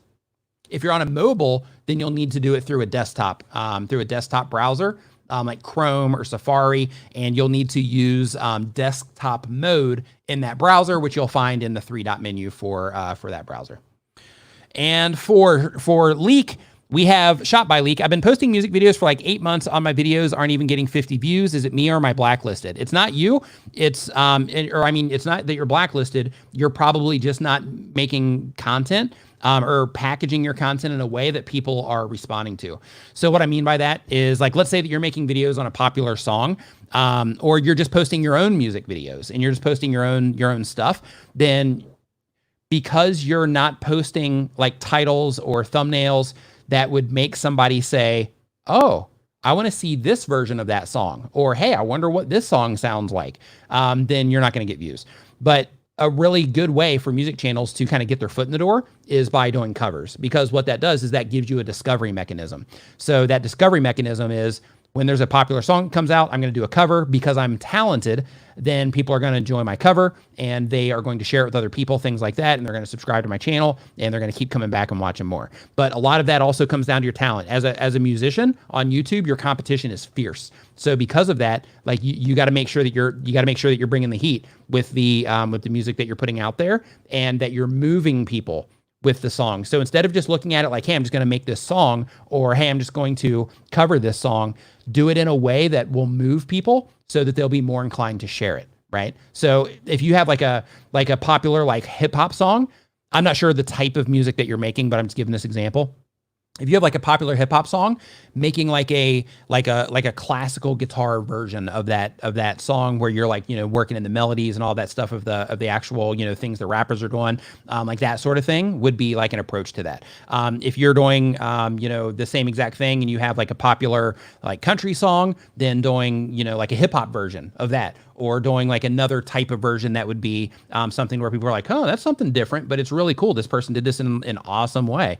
Then that's how you actually get everything moving on a music channel. But with music channels, unfortunately, just being a musician, that's not enough. Like, you have to be able to make content choices. Like, this applies to everybody. So as content creators, we want to put out the stuff that we want to put out, and we want to do it like in our own way and all of that stuff. But at the end of the day, like, our success comes down to how people respond to it. So because of that, like, you have to make sure that, like, if you're making songs, that you're not just playing songs, and that you're playing songs. And I mean, of course, if you're just playing songs, then you're just putting your stuff out there. That's fine. But you have to be good in order for people to respond to what it is that you're doing. So you might be good. I'm not saying that you're not, but I'm just saying, if you are good and you're good enough at playing instruments or singing or whatever it happens to be, putting whole songs together, if you are good enough at creating that entire experience for a viewer, then, you will get momentum on YouTube. But if you are messed up in terms of discovery, because your brain is like, hey, I'm just playing songs and putting them on YouTube, but you're not doing all of the YouTube related stuff in terms of like looking in your stats, trying to figure out, the things that music channels that are doing well, the things that they're doing that you're not, and that sort of thing. So you can say, huh, interesting. This music channel that's rocking, they oddly seem to be doing a lot of covers. So no wonder they're getting a lot of activity, because they're basically making content around something that has a lot of people interested in it at that point in time, right? So just look into other channels. Like what I was going to say, and I got sidetracked, but what I was going to say before, as us being content creators, like, we just want to make the content. We want to make the content we want to make. We want to do the stuff we want to do. But if you're really into making content and the creative side of things, one hurdle that creatives have to go over on YouTube is that there's also I need to dig into my stats. I need to do the actual work side of YouTube as well, which comes down to understanding what it is or how it is that people are responding to what it is that you're doing. So there's the creative side of YouTube, and then there's the work side of YouTube, where you actually go in and you're trying to figure out exactly why it is that people are or are not responding, and you're doing research on other channels and things like that in order to give yourself a chance. Okay, got through those backed up super chats. Now we are back to our regular scheduled program. All right. Good morning, Intermana. Nice to see you here. Okay, next up on the list, we've got Fred Gunning Animates. We got him already, so we're going to go on to the next one here on the list, which is IDK Plus Max. They've been on YouTube for less than a year. They do gaming and other random stuff. The goal of the channel is to make money and do good things with. And how do I increase my impressions? Great question. You increase your impressions. Whoa, super chats here. Super chat. Divide and conquer. Super chat. Summary TV. Thank you for those. Let me answer these really quick and then I will get back into this. Says, good morning, Nick. I'm trying to bring my channel back to life, but it's not working that well. I was thinking about running some YouTube ads, but my videos, to put my videos in recommended. Would that work? Any ideas? You got to go through that process, man, of getting that organic activity first. That's what I was saying before, is like just spending money on ads isn't a fix if you can't get people responding to your content, because as soon as you turn off that faucet, then you're still going to be in the same boat. So because of that, you have to be able to go through the process, and it sucks because you got to go through that learning process, but you have to go through that process of getting people to respond organically, so that if you do decide to run ads on your content, which is fine, I mean, it's marketing. If you do decide to run ads on your content, then that way it's more effective and the money that you're spending is better spent. But another thing when it comes to running ads on your content is you got to think about, okay, if I'm running ads on my content, what am I getting out of running ads on my content? Am I getting like just inflated view counts? Am I getting inflated subscriber numbers? Or am I actually able to get some type of return on what it is that I'm doing? So the money that you're going to spend on ad revenue is going to be really hard to recoup or spending on ads is going to be really hard to recoup on ad revenue unless you're getting a lot of views. So because of that, you got to find that balance, or you got to find stuff, or you got to find a way to monetize in other ways so that you're actually getting a return on that money that you're spending. And then you don't ever have to turn those ads off if you don't want to. So the summary TV says, hey, I'm locked in Korea, but most subscribers and viewers are in the US. I'm in Thailand, and most of my subscribers and viewers are in the US too. Would there be any more nice video monetization platforms other than Uscreen? I could be alternative to YouTube or AdSense. It could be an alternative. So really, you can use like being locked in Korea, but most of your subscribers and viewers are in the US doesn't mean that you shouldn't upload to YouTube, right? So in terms of monetization though, Uscreen is awesome. I know that they do have some competitors, but I can't think of who they are off the top of my head, but they do have some competitors. But that definitely is a way of alternative monetization. You can also use Patreon as well. You can even use something like Buy Me a Coffee as well. So like, for example, if you go to coffee for Nick, spell out for.com, coffeefornick.com, then I have my Buy Me a Coffee account for my podcast, so that people can donate to that as well. So depending on what it is that you offer, what it is that you're doing, then you can use services like Patreon or Buy Me a Coffee, so that you can give people the opportunity to contribute to what it is that you're doing to help you make more content. Divide and Conquer. Super chat. Thank you for the super sticker. I appreciate it. All right. Next up on the list, we've got, IDK Plus Max. So the question is, how do I increase my impressions? So when it comes to increasing your impressions on YouTube, which is what we all want as a content creator, again, you gotta come out and you have to go through the process of learning how to get people to respond to your content, because here's what an impression is. An impression is when YouTube shows your content, shows your video, your title and thumbnail to somebody on the platform. When it comes to the impressions, in order to get more, people have to click on your title and thumbnail and they have to enjoy your video. So if you're not getting impressions, that means that people are not clicking when you are putting your content out there, which means that if people aren't responding and they're not clicking, then YouTube is going to slowly stop showing your content to people. And instead, they're going to show content to people that's proven to perform when they show it to people, because they're getting a better click-through rate and they're getting more watch time per impression than you are. So because of that, in order to get more impressions, you have to go through the process of learning how to make thumbnails and titles that people will respond to. Now, with that said, Intermana says, let's talk about thumbnails. I'd love to hear some tips. I'll give you some tips. I got some tips for thumbnails. Okay, I do need a super sticker sound effect, G. Michael Jr. I totally agree. So when it comes to really quick, Toxic Storm says, my impression click-through rate is 8.9%. Is that good? It depends on how many impressions that you're getting. So if you're getting, if you're getting 1,000 impressions, it's not fantastic. If you're getting, hundreds of thousands of impressions, yeah, you're definitely holding your weight without question. So like what's good really comes down to the impressions that you're getting. But okay, when it comes to thumbnails, here's some tips. If you're using text, big, bold, easy to read text, super important. When you're using imagery, it's really important to make sure that you're paying attention to what it is that works for the people that are getting shown your content on YouTube. So for example, if you have like an object that your video is about, focus the attention on the object.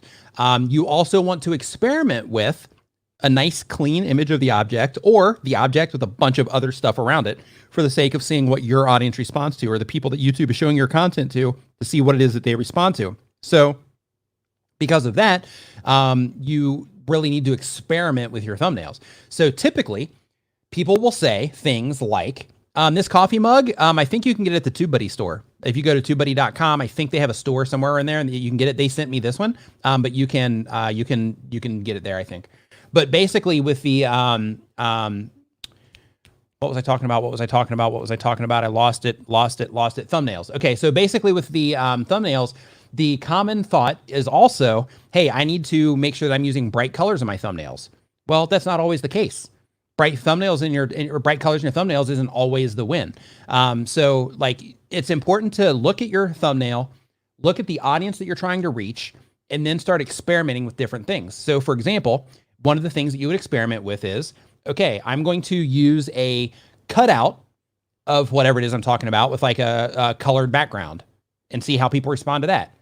Then I'm going to try not having it cut out or cutting it out and having a line around it, something like that, so it kind of stands out a little bit. And then I'm going to have an image in the background, but it's going to be kind of blurred. So just a little bit so that the thing I'm trying to bring attention to stands out. Or I'm going to put like frames around my thumbnails that will bring attention to certain parts of my thumbnails, or I'm going to put a big face in my thumbnail or two faces, or I'm going to be in my thumbnail, but I'm going to be kind of far back, or I'm going to be in my thumbnail, I'm going to be really up close, right? So it's important that you experiment. Like I would love to say that it's always the case that if you use text or if you do, you put a face or you focus on this object or you use this color that you're going to get more clicks. But at the end of the day, it really comes down to who YouTube is showing your content to and how appropriate it is for the content that you're making. It also comes down to the entire package of your title and your thumbnail, because your thumbnail by itself, unless you're making kids content, your thumbnail by itself isn't the only thing that moves people. People will see a thumbnail, they'll also look at a title. So you have to think of how the two of those things, your thumbnail and title, work together.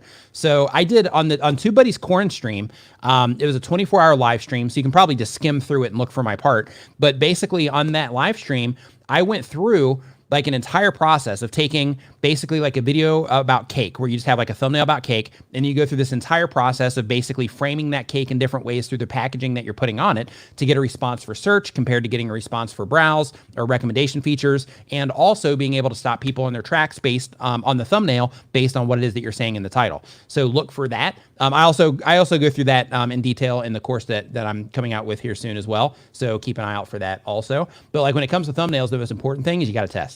And that's where TubeBuddy can help as well, because they have the A/B testing tool where you can just run all this stuff on the back end so that you can make sure that that you're continually you can continually test. Cyber Scene, I'm not ignoring your chat. That would have been a great place to actually put your question because I just saw it, I just got to it, and now I have to move on. Okay, so George Fontan, thank you for the super chat.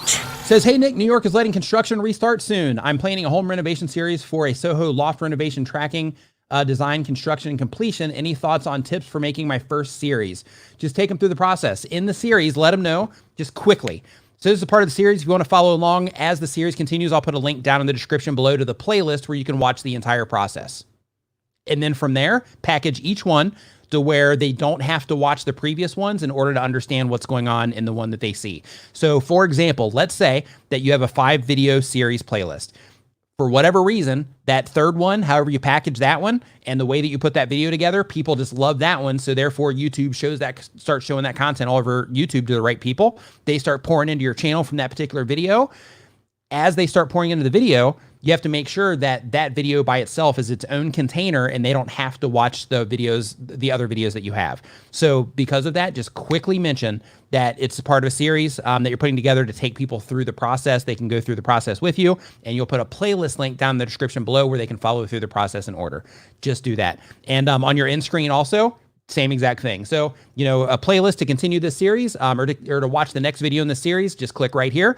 And then when it comes to that, in your playlist, all you have to do when you are trying to link to a specific video in the playlist is open up that playlist inside of your YouTube channel and then click on the video that you want to watch. And then YouTube is going to put an index and then a number after index in the URL at the very top. And then that's the URL that you put into that end screen. And then it'll actually start them on that next video in the playlist.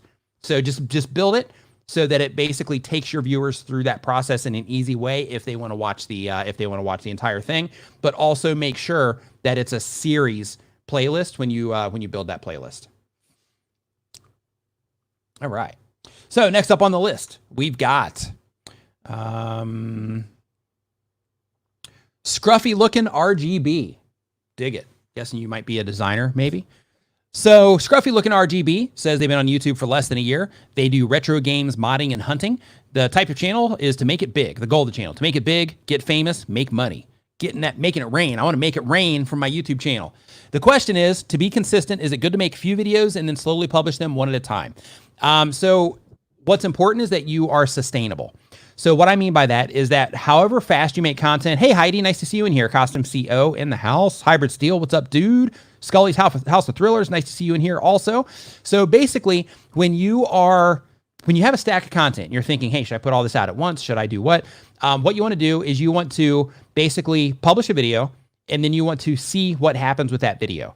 And then, based on what happens with that video, publish another video. And what I mean by that is go and look in your audience retention, see how people are responding to it, see if you're getting any views coming in on it at all. If you are, take that data, see how people are, see if you find any places in the video where people are leaving, things like that, and start putting the rest of the content together in a way that you're trying to patch those holes as you go along. Because if you have 10 videos and you just dump all those onto the platform at once, first, they're competing with each other all at once. Two, the amount of notifications that can go out on YouTube is only 3 per day for a channel. So because of that, you're limited there, even if you were to put out 3 a day. But what I would do if I was doing that is I would put out like a couple first. Like if you're just starting the channel, I would put out a couple first, maybe 2 or 3, just so people have other content on the channel. I would do like daily, 1, 2, and 3. And that is so that people have, additional pieces of content if they start responding to the first 1 or 2. And then I would just pick a schedule. So I'm going to put out 2 videos a week for the next, 6 months or for the next year on YouTube. And I'm going to consistently put out that, 2 to 3 videos per week on my YouTube channel and just basically ride that out consistently and try to be as consistent as you can. All right. Next up on the list, we've got Seize the Day Studio. It says Seize the Say, by the way. I'm seizing the say. We don't seize the day here. We seize the say. But they upload 1 time per week or more, less than 6 months. Filmmaking tips and tutorials. The goal of the channel is to educate people about filmmaking. Says, is doing live once per week on my channel instead of Facebook worth it? It depends, right? You got to test. You got to test this stuff. So I'm not sure. Let me look at your channel right now. So if you're doing live streams where you're just doing hangouts like I do, these are not great for growing your channel. I actually lose subscribers. I go into the negative with every live stream, but I love doing them. I love being live. I love answering your questions specifically. Walter's World in the house. What is up, dude? Nice to see you here. But basically, like, I love doing this and being able to answer specific questions instead of just saying, I'm going to make this video because, XYZ. I love being able to answer your questions directly. So I just love live streaming. That's one of the reasons. But it's also great in terms of a hangout. So if you were to do a live stream like I'm doing it, it's not great for growing your channel. However, if you're doing a live stream to where you're packaging content, but you're just recording it live in that situation, then it might perform a little bit better. It has better replay value. And when people come into it, it would be it'd be packaged like a video experience, which is kind of the general expectation on YouTube, which means that anywhere that content is suggested to them on YouTube or suggested to a viewer, possible viewer on YouTube, if they click on it, what they're going to get, basically they get what they expect when they click on it in terms of it seeming like it's video content. Because if it starts and you're like, hey, what's going on, everybody? You know, today is live stream and, you know, these are some things that you need to know, and then this, that, and the other thing, and you're kind of having a live structure to it, then in that case, then it's breaking that expectation that people have on YouTube. So because of that, if you are going to do live streams as something that you're going to use to grow your channel, package them in a way that they are more like videos. So you're just recording a live video. A great example of this that I always give is if you are familiar with the Video Influencers channel, with them, basically, if you look at my live streams and you look at theirs is packaged like it's a video content. So basically it's all the entire conversation in their live stream is around one topic. So let's say if it was like video ideas, then the entire conversation is based around video ideas, instead of it being like a bunch of different things. There's not like a hangout thing, you know, they're not doing a ton of shout outs. They'll do a little bit, but they're not doing a ton of shout outs and things like that. It's extremely structured. They have interviews where they're interviewing people, that sort of thing. But the entire thing, it's very well put together, but it's made so that that content can also grow their YouTube channel. Whereas mine, like I just do these for the sake of hanging out. So, so it's just a little bit of a different experience. So you have to consider those things when it comes to live streaming on your channel. Next up on the list, we've got Rose Dota, and it's a gaming / tutorial channel. The goal of the channel is to share my knowledge about the game as well as provide tutorials, tips, and that haven't been discussed yet in a more brief way. Cheers. Okay, so the question is, 2 years ago, in a world. Okay, 2 years ago, I started creating content. I created over 15 videos so far in a span of 2 months. Okay, got it. And I've gained more or less 100 subscribers. Unfortunately, I have to stop creating content for a while because I had to focus on my studies. Thankfully, I've already graduated. Now that I have time, I can get back on track again. However, I seem to always find a way to procrastinate creating content. Although I've written and currently am still writing so many video ideas that will really stand out my niche. I don't know what's stopping me. Any advice? Thank you, Nick. I've been following you for over a year now. I've learned so much from you, even Daniel Batal. So Daniel, if you're in the chat, he's learned a lot from you as well. So basically, when it comes to procrastination, it happens to us all. You know, it's part of being human. But basically, when it comes to procrastination, a really big thing that will help is just goals. Sounds simple, but goals are really goals that you'll hold yourself accountable to are really big when it comes to getting over procrastination, because you know, okay, instead of working on videos, just video ideas, because that's easy, right? You're taking the easy path. So instead of working on video ideas, which you can just sit down and you can just be like, oh, what would I like to make videos about? And you can just sit there and think all day. Instead of doing that, look at it like, okay, out of these video ideas, which ones am I going to make starting now? I'm going to make this one, this one, and this one, and this one. These are my next 4 videos. So I'm going to try to think of a way to link these together and so on. And I'm going to stop working on video ideas. I've got a book full of video ideas. Done, right? I'm good. So now my next step is I'm going to start actually working on the videos. So I'm going to take one of those ideas and I'm going to actually start working on the video. I'm either going to write a script, put the bullet points together, start collecting the information for it, whatever. And I'm actually going to start the process of making a video and dedicate time every day that you hold yourself accountable to where you're actually going to work on the videos. That's the best advice that I can give you. But here's the thing. If you are procrastinating all the time about making YouTube content, and I don't like to say this, but it's true.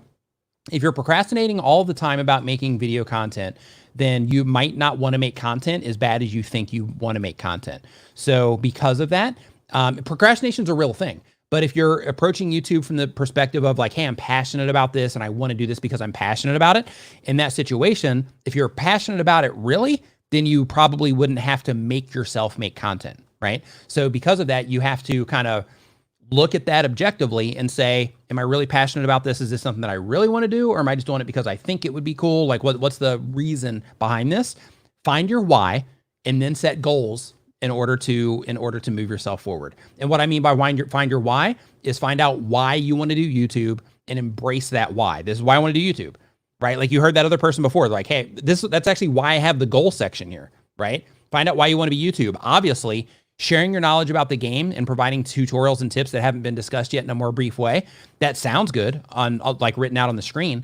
But if that's not driving you, then it's not enough. Like you need to dig deep and really think about everybody, dig deep and think about like, why am I doing this? Why am I investing my time where I could be watching TV. I could be exercising. I could be learning to cook. I could be traveling. Well, not right now. I could be spending time with, friends or family or whatever. Why am I investing this time into making videos for YouTube?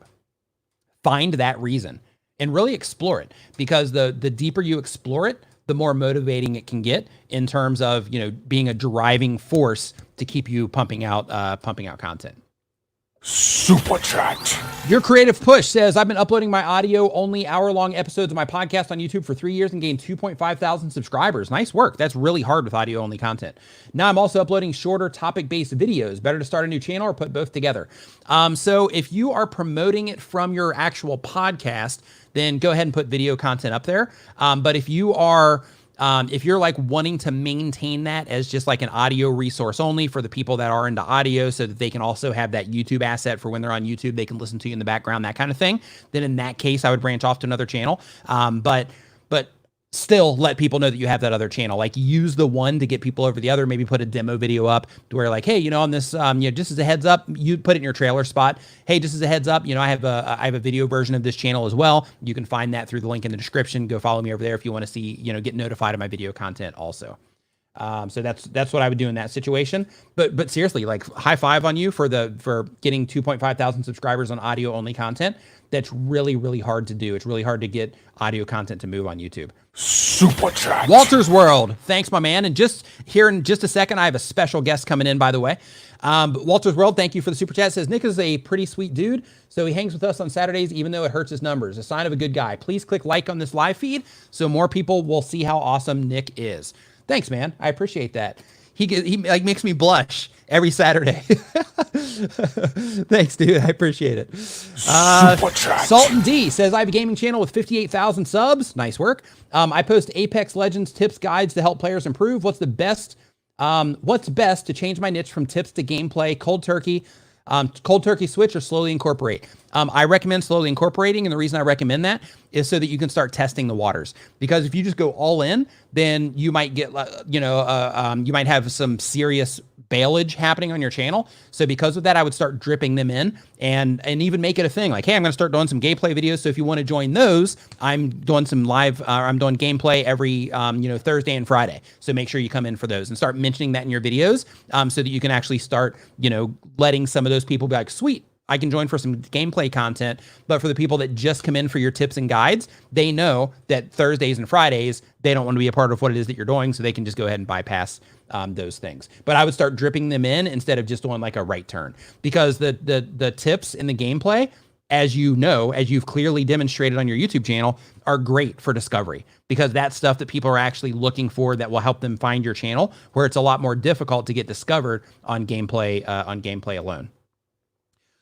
Ladies and gentlemen, men, women, and children, animals, and insects, and atmospheric pressure, I would like to introduce you to Daniel Batal. Daniel, what is going on, man? Nice to see you here in the live chat. I hope that you are doing fantastic. I see that you're rocking the People of Video shirt, which is going on right now. I've got a link to it down in the description below, where we shared some awesome information for you that you can participate in. So make sure that you check that out. How's it going, my man? Good. Hey, thanks for mentioning every one of my demographics, including insects, which I and atmospheric pressure. I was. Could you tell that I was reaching? I was like, what else? What else? Because I need like one or two more things in order for this to work out, on a pattern. I need this to work out. So, so yeah, I had to go for insects and atmospheric pressure. It's the best I could do, man. Give me a break. That's good. No, that's good. My videos do very well with gravity and inertia. So. Okay. I should have known. I would have mentioned them as well. Now they're going to be like, oh, I'm left out. He didn't mention gravity, right? So yeah, it's good. That's good. How you doing tonight? I know it's night great for you, or morning for me. So you having a good night so far? I am, man. I'm having a great night. I'm just kind of, cruising along, hanging out here with everybody in the live stream. Brian G. Johnson also in the chat right now. What's up, Brian G? Nice to see you in here. So yeah, man, just hanging out, having a good time, just like we do here every Saturday. So sweet. Nice to see you here in your awesome looking setup over there. Love that guitar in the background as always. Yeah, I changed it up for a banjo a couple of weeks ago. but Nice. the way a banjo's built, because it's basically like a drum head, every time I spoke, it would go wah. Oh, Let's put the banjo away. you're like, no, that's not what I did. No, it's not what I want. So we've got another super chat here really quick. Super chat. From Michael Kisselstein says, I've been only live streaming for several months now, but I feel like I'm having no channel growth. Should I focus on recorded and editing content? Yes. If you are, I think that if you're live streaming and I want your thoughts on this too, Daniel. So a lot of people will live stream because they think, I mean, let's just call it what it is. Live streaming is just easier content to make because you hit the button, you talk, you play your instruments, whatever it is that you do, and then you're done, right? So because of it, it's really easy content to make. So because of that, putting it together isn't something that people always think about in terms of like, what are people really going to experience when they click on this? And typically that will be the thing that will hold you back if the core of your content is live streaming, is the viewer experience. They're getting an experience that they're not expecting when they click on your title and thumbnail. So that can hurt you. Daniel, what are your thoughts on live streaming versus making video based content?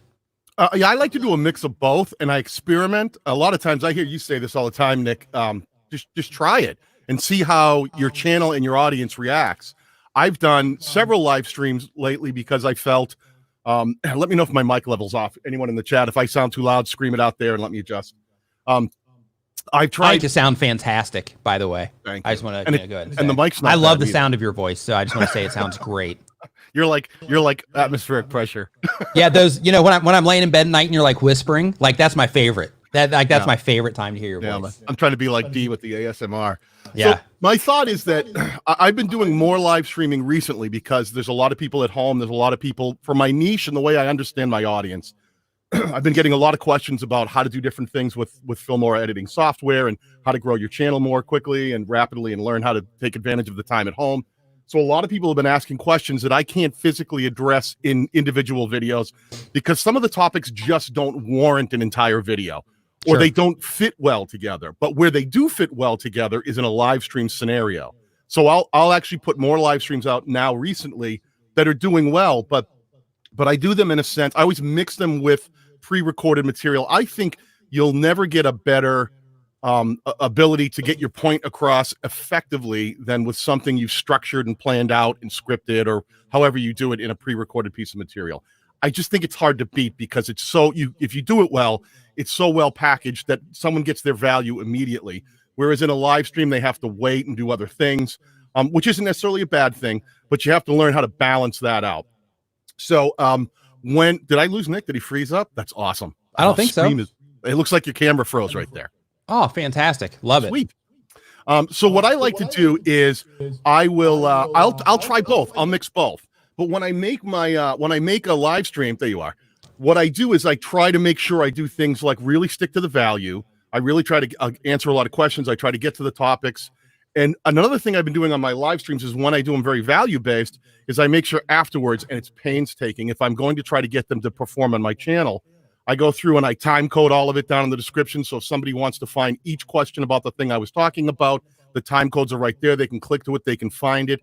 And I try to make sure that the replay value is driving views. So if a live stream continues to drive 100, 200, 300 views every day after it's been published, it's a strong piece of content and I'll leave it up. If it's not, I'll pull it off and unlist it and really try to lean more on the pre-recorded stuff that I think really drives the growth of my channel.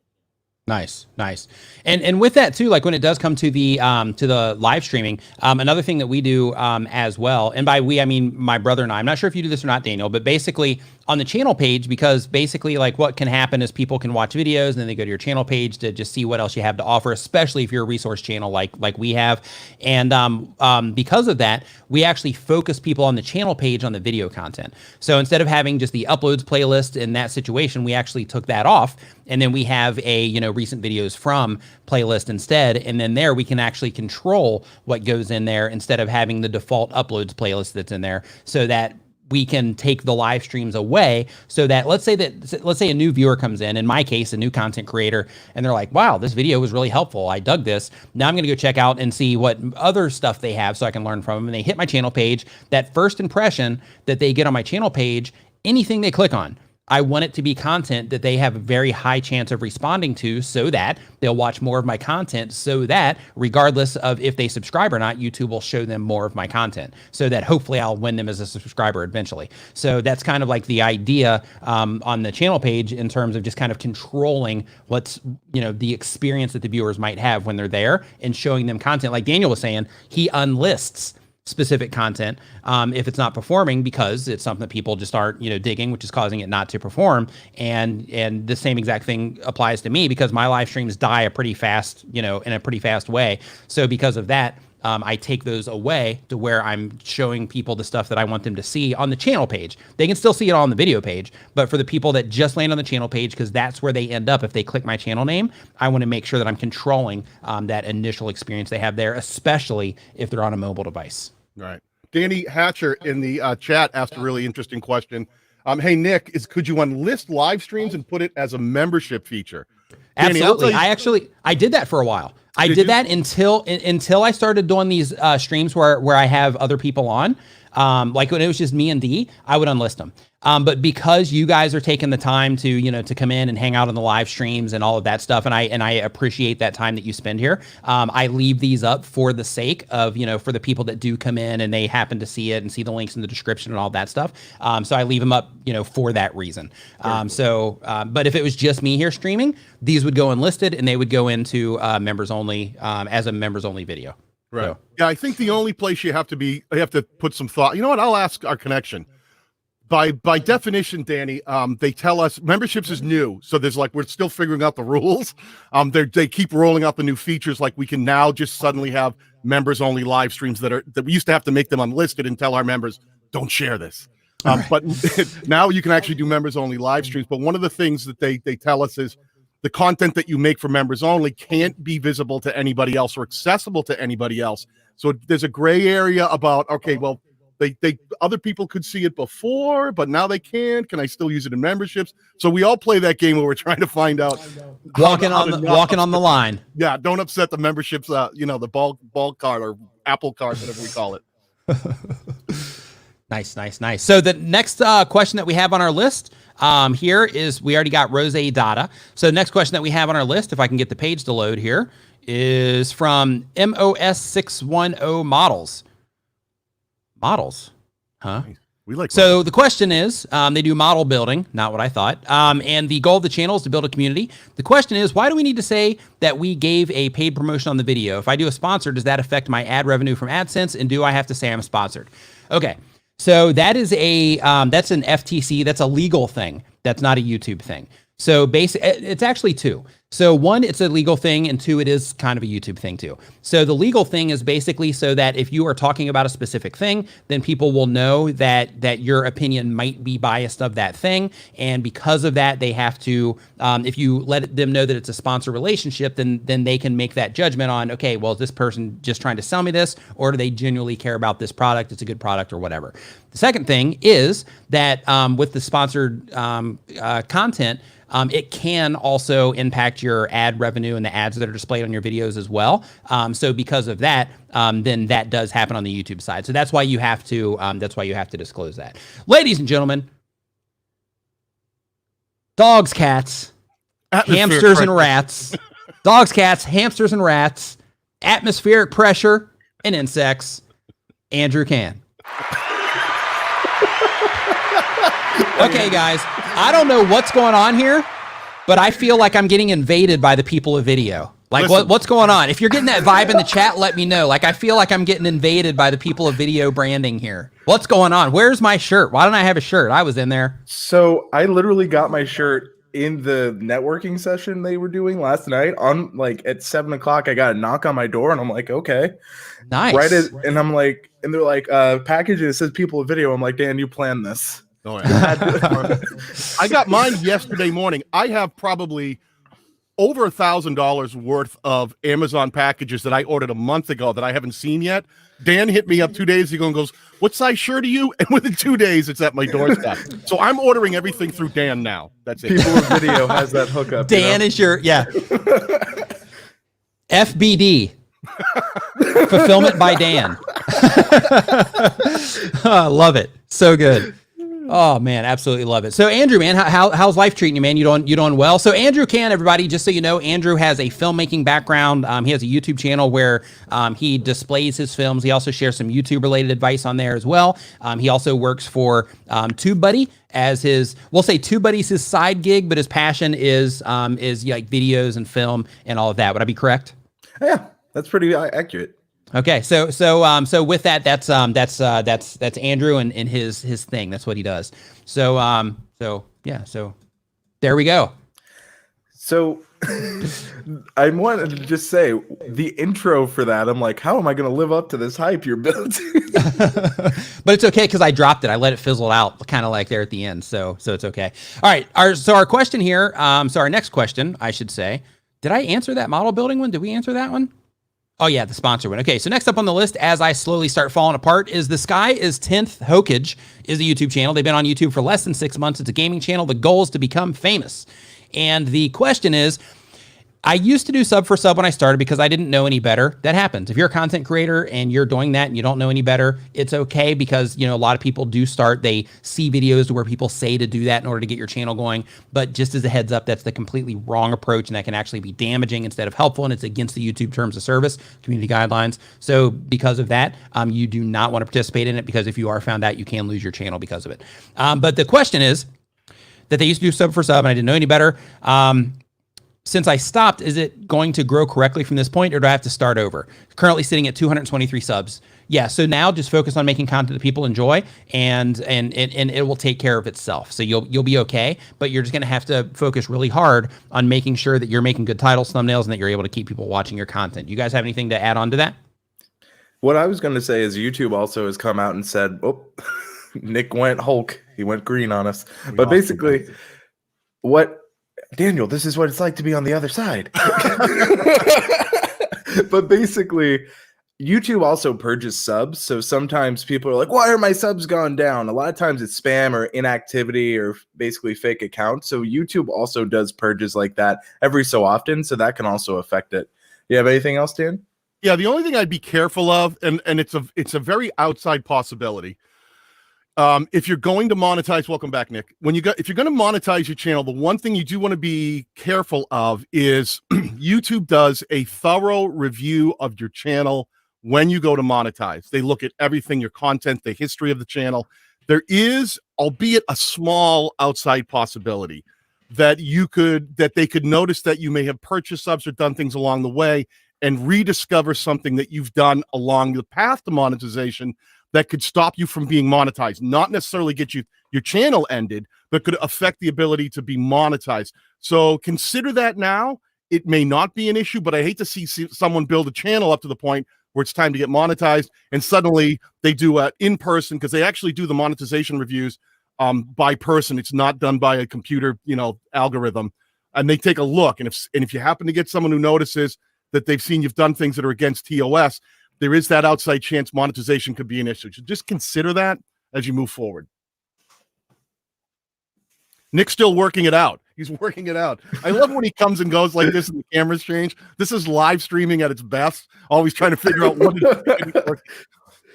I think he's actually standing now. We can't hear you, Nick. Just bring out. We can't hear you. Level. There we go. Yeah, I had it on mute. All right, so I need to get the form up here really quick for the actual YouTube questions themselves. So I moved over to the standing area. I actually gave I did a whole quick studio tour thing earlier. That was pretty fun. So let's see here. The next question, man, I have to send myself this link. What number am I on? Hold on. That'll be an easy one to find. Okay, so if you're just joining us, basically what we're doing here is we're answering your YouTube questions. If you have a question that you want answered about what it is that you're doing on YouTube, make sure that you put it in the form that is down in the description below, because we're answering these in the order that they come in. And then every now and then we'll just skip through or whatever. So there's actually not a ton of questions down here. So there's a chance that we might get to it if you go ahead and put it down there in the chat right now. So it looks like my head is about the same height as you guys. So I think I'm okay here.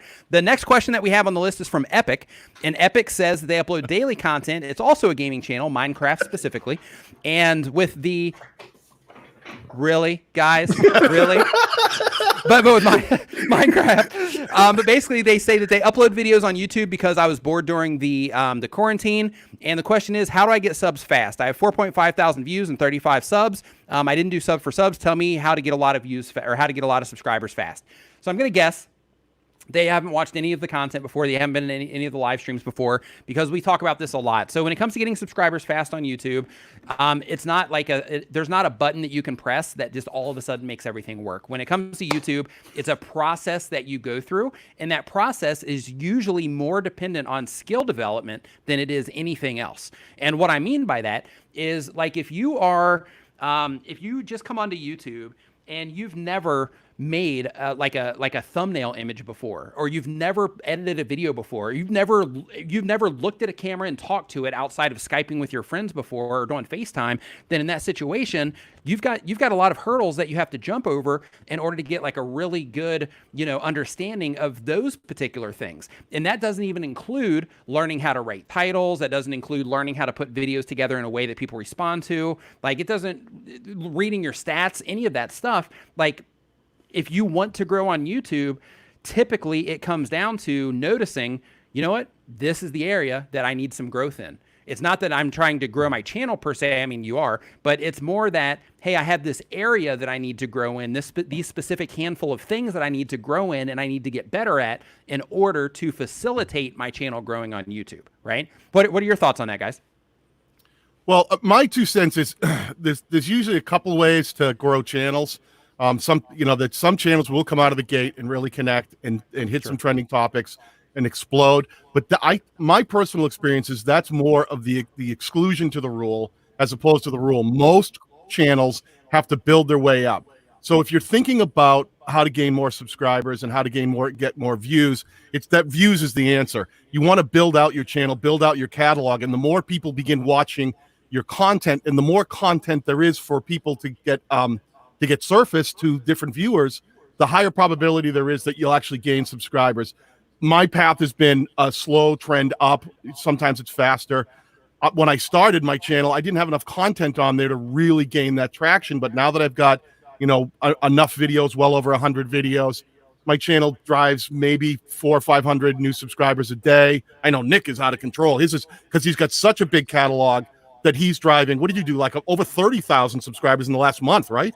That's what she said. Yeah, it's 30,000 subscribers in the last like 30 days. I think it's like 31 now. Amazing. But it's because of what's going on right now, because so many people are inside and all of that, and some of the content choices that I made in the past that I didn't even think about an event like this happening ended up being extremely advantageous content to have on my channel. But that's it right there, right? You built a lot of content and positioned it to be discovered when people were ready to view it. So there's really the key. It came down to once more people are at home and ready to watch more content, Nick's content was ready, and the YouTube AI knew enough about it and knew the kind of viewer to serve that content to. So start by really making strong content that may not explode right now, but if you keep building your catalog, make strong audience-focused content, and then get the views and get them watching, keep them watching, and the subscribers will come.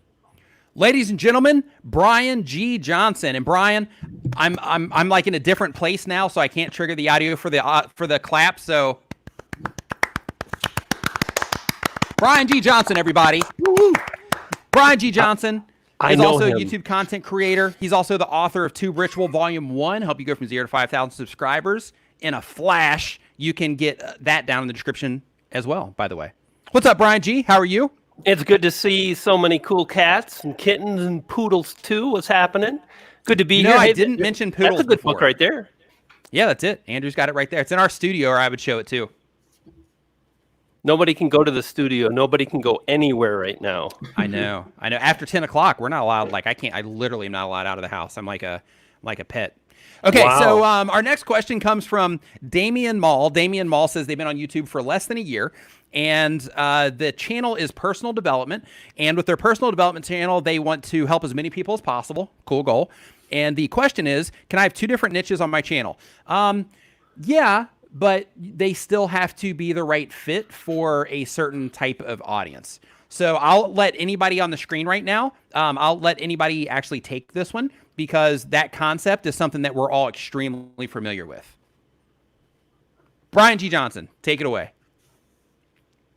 So the thing to think about is, what is the likelihood that when one viewer comes in for one type of content that they're going to dig, appreciate, and want to actually click on? That's the first part, and then actually watch pretty much the whole video. And you've got to be really honest with yourself, because if you start thinking about each individual viewer and they don't want to do that, if the topics are too unrelated, you're really making it a lot more challenging for yourself to get the kind of growth you want. At the end of the day, there's really a few elements that I see again and again that stop so many people. Number one, it's what we want to do.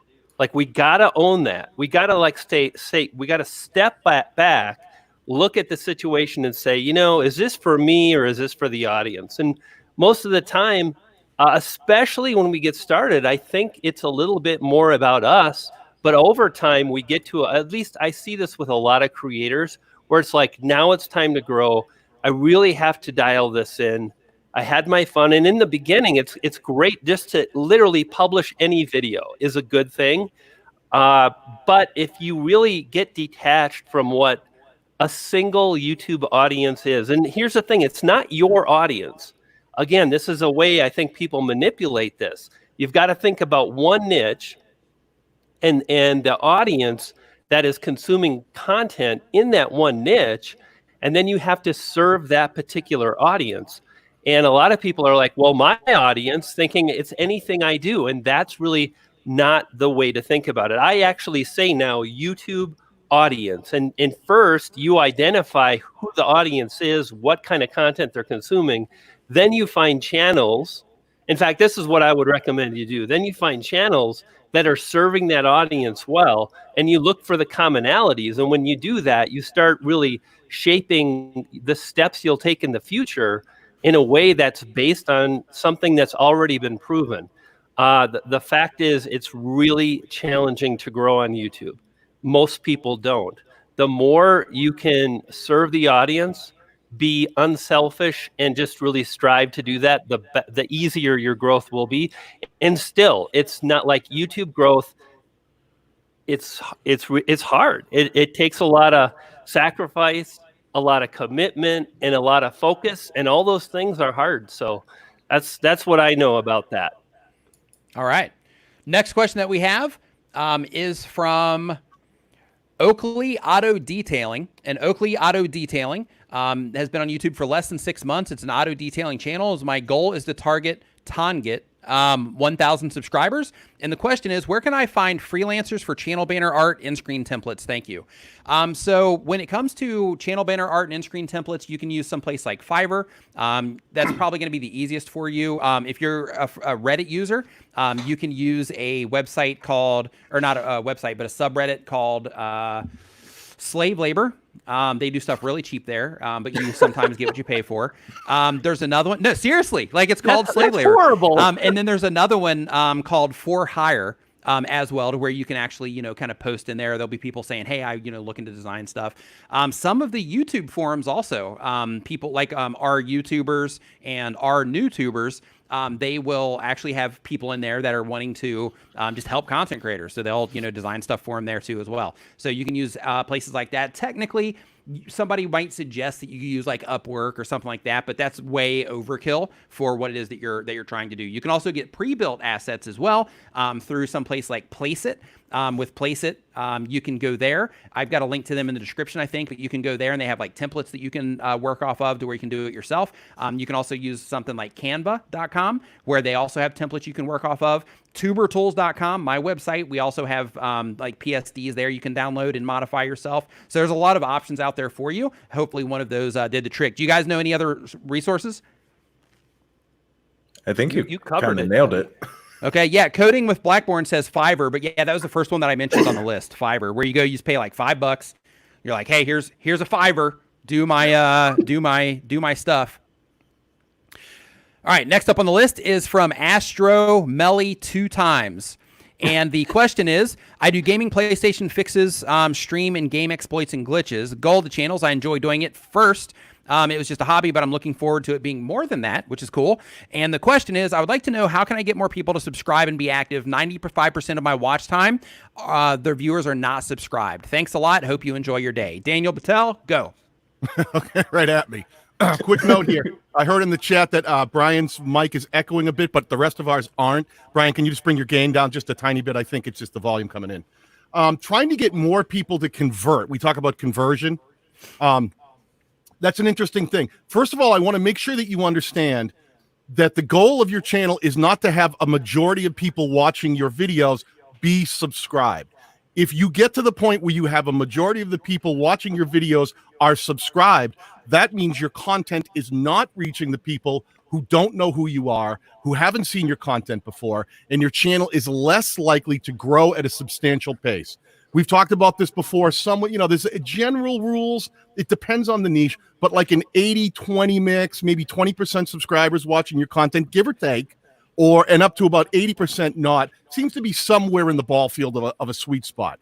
But what you want to do is, if you can get viewers to watch more than one piece of your content, if you go into your analytics, you can actually look at your audience metrics and see how many unique viewers you have, how many individual viewers for how many views you've gotten, and you can see how many typical views you get per unique viewer. If you take a look at those stats, you'll start to understand if a viewer is watching more than one piece of your content. If they're only watching 1.2, you're not keeping them around. That means you're not giving them a reason to get invested in your channel. If you can get those unique viewers and unique views per viewer, can you pop that up? I know the angle's tough. We can do a share screen here somewhere. Too. Yeah, it's not working.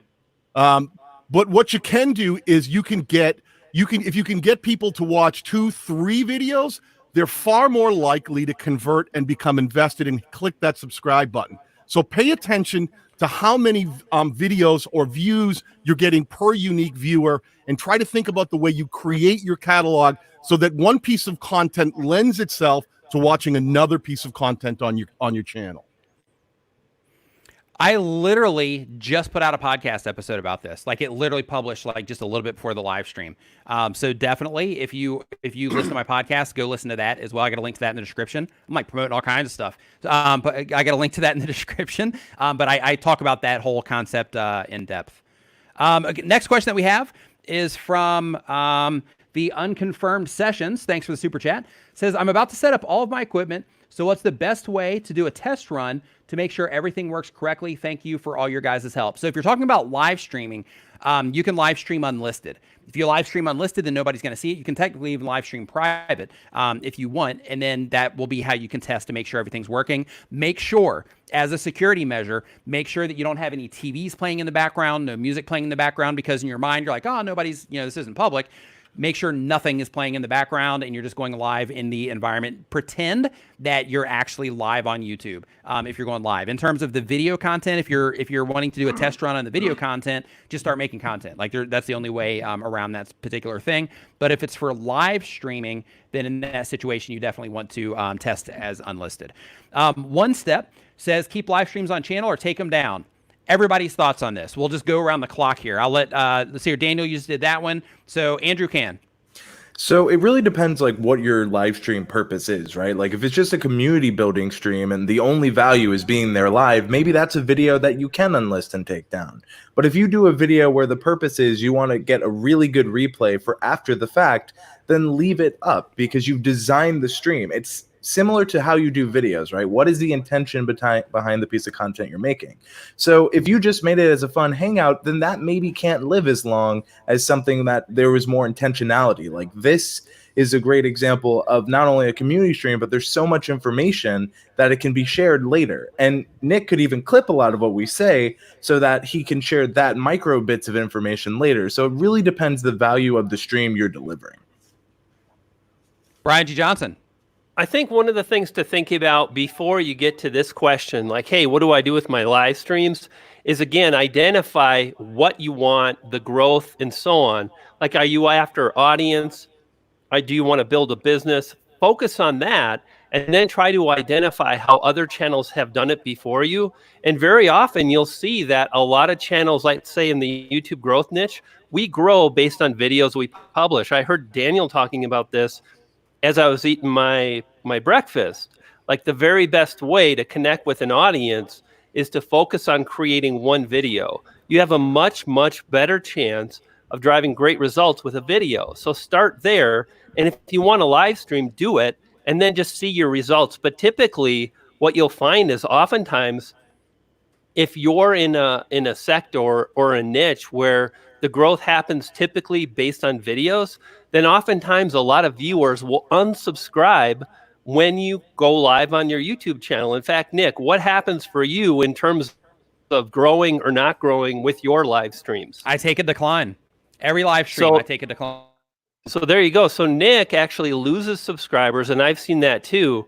Now, that I don't want anyone to be fearful of that or nervous. It kind of triggers that. But understand that people come and go. They subscribe, they unsubscribe. And what you want to do is understand, again, what the core audience wants, and then tailor your content around that. So as you grow, you'll figure that out in real time. The best advice I can give you is to really dive in and create content and just watch what happens and then act accordingly. Boom. Daniel Patel. Yeah, these guys kind of covered it. I'm going to see if I can add a bit of value because it's all about adding value to a live stream. Let me see if this worked. Nick, I'm going to share. Okay, you just froze.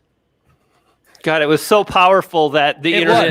He's like, yeah, here it comes. This is literally what happens to him on the TubeBuddy streams. He's like, I'm going to drop a knowledge bomb. Boom. No. Thank you so much. We got Dan Courier dropping the people of video, dropping the $99.99 there, saying awesome group of speakers. Thanks for that, Dan. They're repping the shirts there. I'm an XL, by the way. XL, you got my address already. I'm an XL. Oh, love it. Yeah, Daniel's completely frozen, so we'll take him down for the snap time being. Hold on, let me put this up here.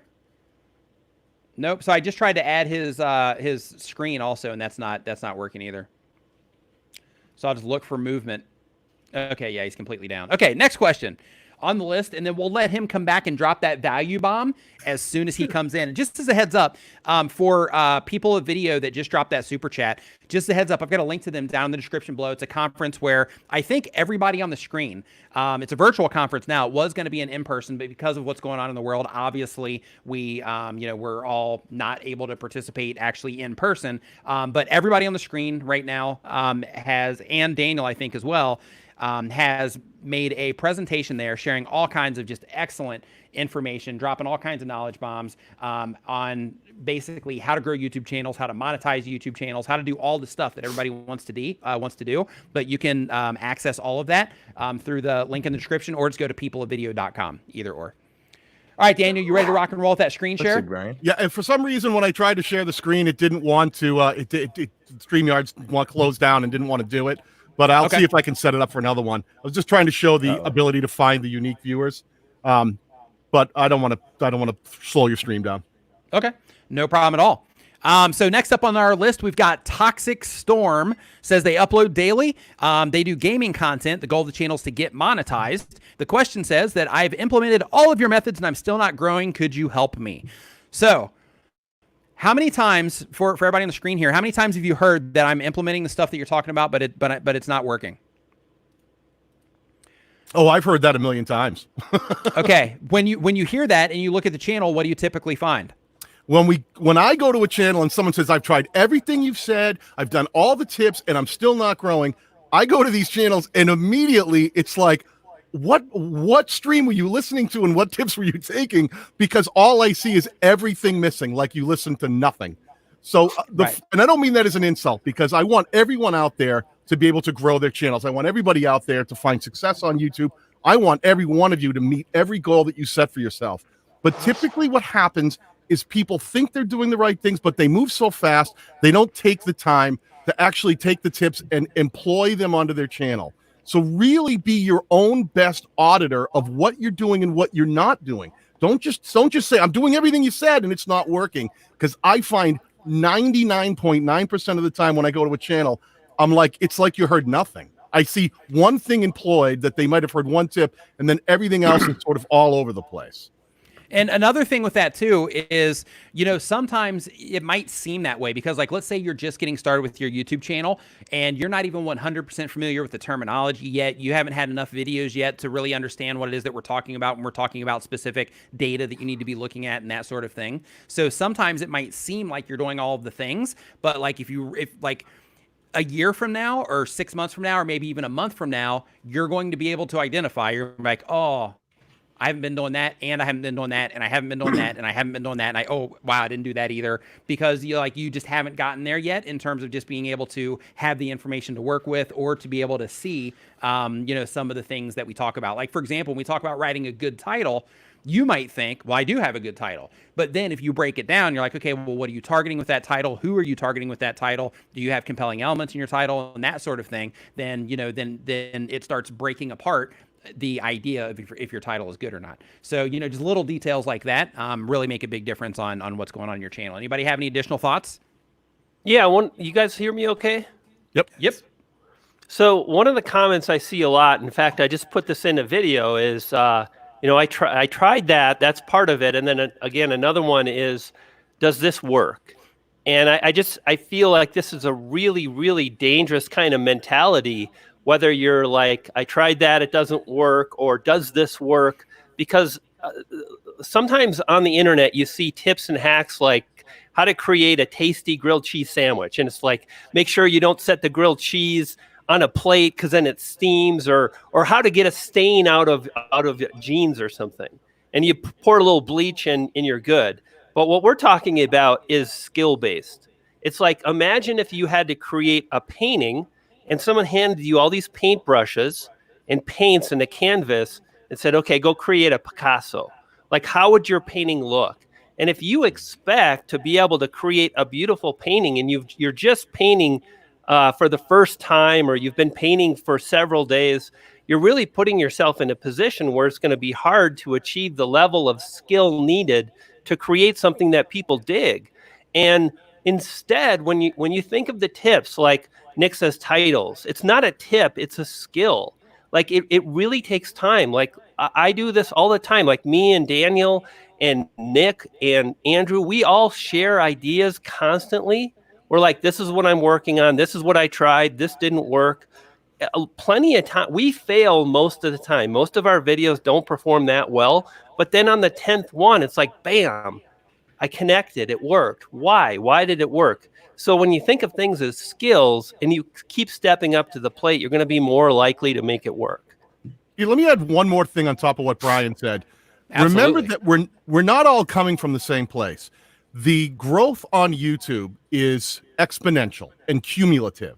So applying some of the best practices and things that we all talk about here, if you're a brand new channel and you've got 15 videos up, that is not going to impact your channel the way it would impact Nick's channel, who has over 500,000 subscribers. More people are being surfaced his videos. So if he starts employing a different strategy, he has a much larger data set and can yield the same percentage results, but he's got a much larger audience it's being presented to. So if you're small and you're brand new and you make one change, it's like a diet. You don't go, I went out to the supermarket, I bought all the healthy food, I joined the gym, I did everything you said, and I haven't lost a single pound. Well, it's only been 2 days. You got to do this over time. You got to let it happen organically. That's a great analogy. I absolutely love that. Yeah, it's perfect. Yeah, love that. So just stick with it and do it over time. And remember that the goal here is long-term results. If you stick with it, if you have faith, if you know that the path that you are on is the correct path and you're doing the right things, stay with it, and you'll see that starts to grow. And as the ball starts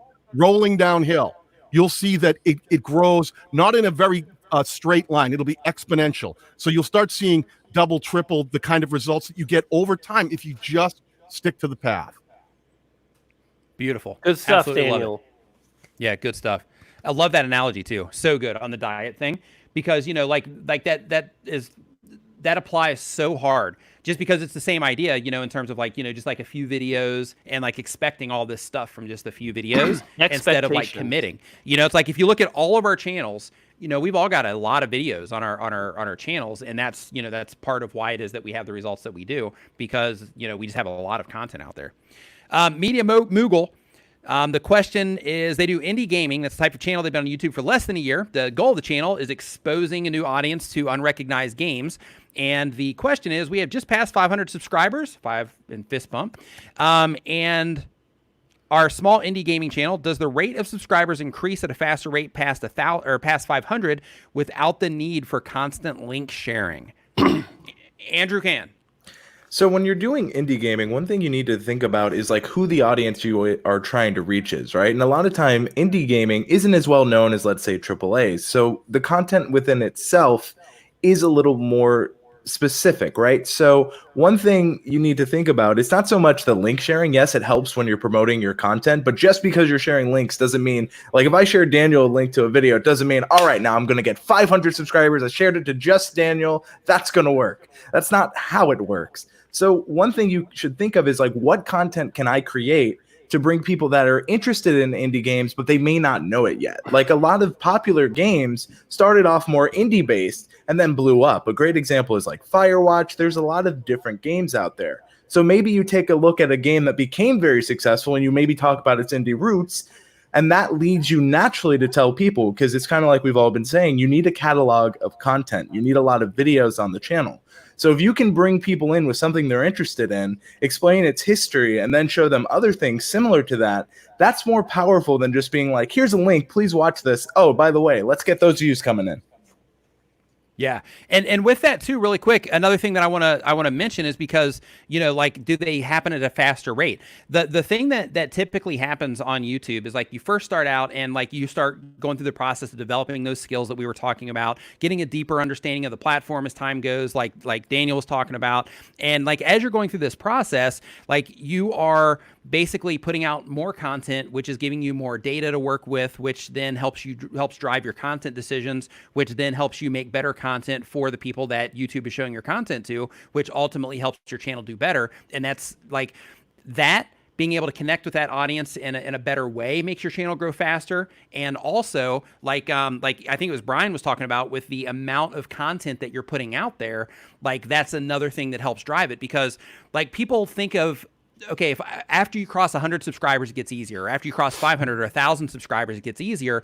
It's still the same game. The only difference is you have a bigger back catalog that's helping bring people to your YouTube channel. And because you have that bigger back catalog, as you're putting out more and more content, then you have more opportunities, more videos out there in all these different places on YouTube in front of all these different people that are increasing the amount of people that are coming into your channel on a regular basis. And that's what causes that effect. It's not that, okay, I have 500 subscribers now. If I just stop publishing videos, then it's just going to be, you know, all of a sudden my channel is going to just continue to do well. But if you just keep on that path that you're going, you keep publishing content, you keep developing the right skills, you keep learning from the data that you're getting from YouTube and your analytics, and you keep applying that to your new content, that helps you create a better and better and better and better back catalog, which then will help your channel do better and better and better, faster and faster and faster as you move along. Anybody have anything to stack on that?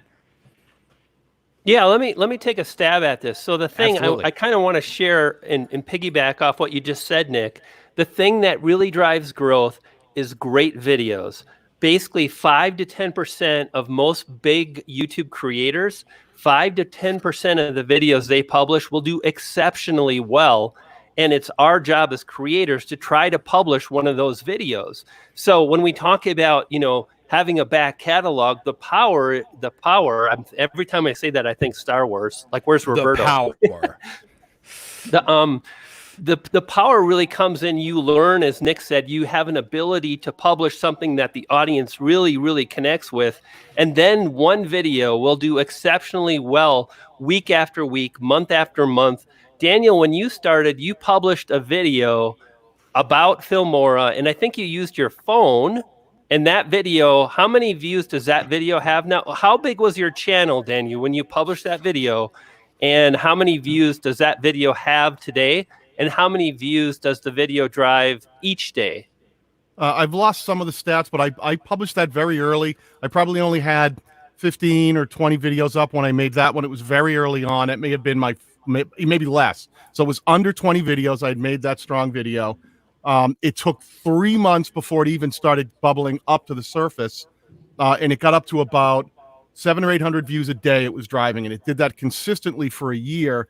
Now, because it was positioned to do well, there's been a resurgence of people. You can see it in Google Trends that more people are searching for Filmora content. That one video, which was made on an old cell phone, Samsung Galaxy S6, now drives about 2,000 views a day. Nice. So there you go. It's really based on great videos, building and growing a channel. And you never get to a point where it's easy. This is the last part of it. Nick was talking about this. Like literally for me, last year in 2019, I pushed hard and I got to 8,000 subs a month. And then I kind of had a decline, other things in my life happening. And in about 6 or 7 weeks ago, I really started striving to get back to a place of momentum with my channel. And it's taken me 6 weeks to get to about 4,500 subscribers a month. So there's never a point that you're just going to be able to sit back and go, wow, it's so easy. It gets easier, but YouTube is a grind, and I think it's important to anticipate that. And real quick, I want to address a super chat here. George Fontan says, on the subject of growth, my channel is growing slowly because my videos suck, but my videos this month suck less than they did last month. My videos next month will suck less than they do this month. Absolutely. That's the right attitude. And that's how you end up getting results, is by, embracing that and just thinking, okay, this video, how can I make it suck less? How can I use the data that I've gotten from YouTube and the people that are watching my content and apply it to this new stuff in order to make it all suck less? Yeah, so good. Okay, next up on the list. Suckage. Yeah, suckage. Embrace your suckage. Next, you have a shirt for that, don't you? I do have a shirt. It's true. Yeah, Brian though. has like a merch. Like instead of saying merch, I'm doing everything, embrace the suckage. Oh, what? Exactly. Yeah, I remember I said that in a video, and it cracked up so many people. And it's like it's kind of the polar opposite of I'm doing all the stuff. Like I did that and it didn't work, where you're like, you really own just how sucky you are. You've got somewhere to go. You've got something to improve. Next up, our next question here is from Revit Man. I'm a Revit man. They upload one time per week or more. They've been on YouTube for less than a month. They do software tutorials. The goal of the channel is to teach people the software that I use as an architect. And hey, you should do something with George Fontaine. You guys should collab. The question is, how do educationals differ from vlogs or entertainment channels? Anything specifically for creating educational content? Anybody want this one?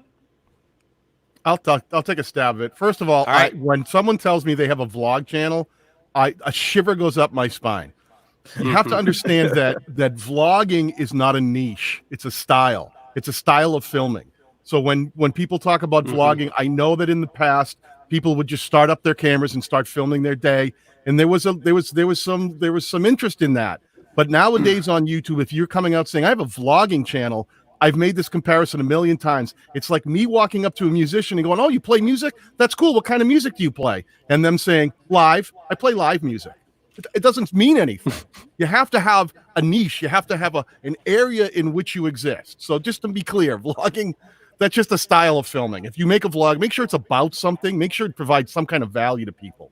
But when you were talking about we call it a resource channel. So like architecture could potentially fall inside of a resource channel where people might be looking for information about architecture, or also in a business venture, they might be looking to hire an architect. If you're an architect, if you're someone like a Paul Peck drywall, or a Roger Wakefield, who's a plumber, you may also have a business behind the thing that you're creating that resource channel around, and might be driving some revenue to your actual business on the side. So I will say that I think that personally, resource channels have a bit of an advantage because they're tapping into a thing that already has a built-in audience, something that people are interested in. And if you make effective content, and when I say effective, I mean you talk about the things that audience really wants to know about, not the things you want to talk about, the things the audience wants to talk about. I say this a lot. If you were a photography channel and you're busy making all these f-stop, Lightroom, all these crazy different, you're using photography terms. How do you set exposure and all that? Sometimes the audience out there just wants to know, how do I fix a blurry picture? So you have to understand the language that people are speaking. And if you can become a resource channel that speaks to people who are really thirsting for that knowledge, you can find a lot of growth on the platform. So I think there's a lot of opportunity for resource channels as long as you put the viewer's needs first.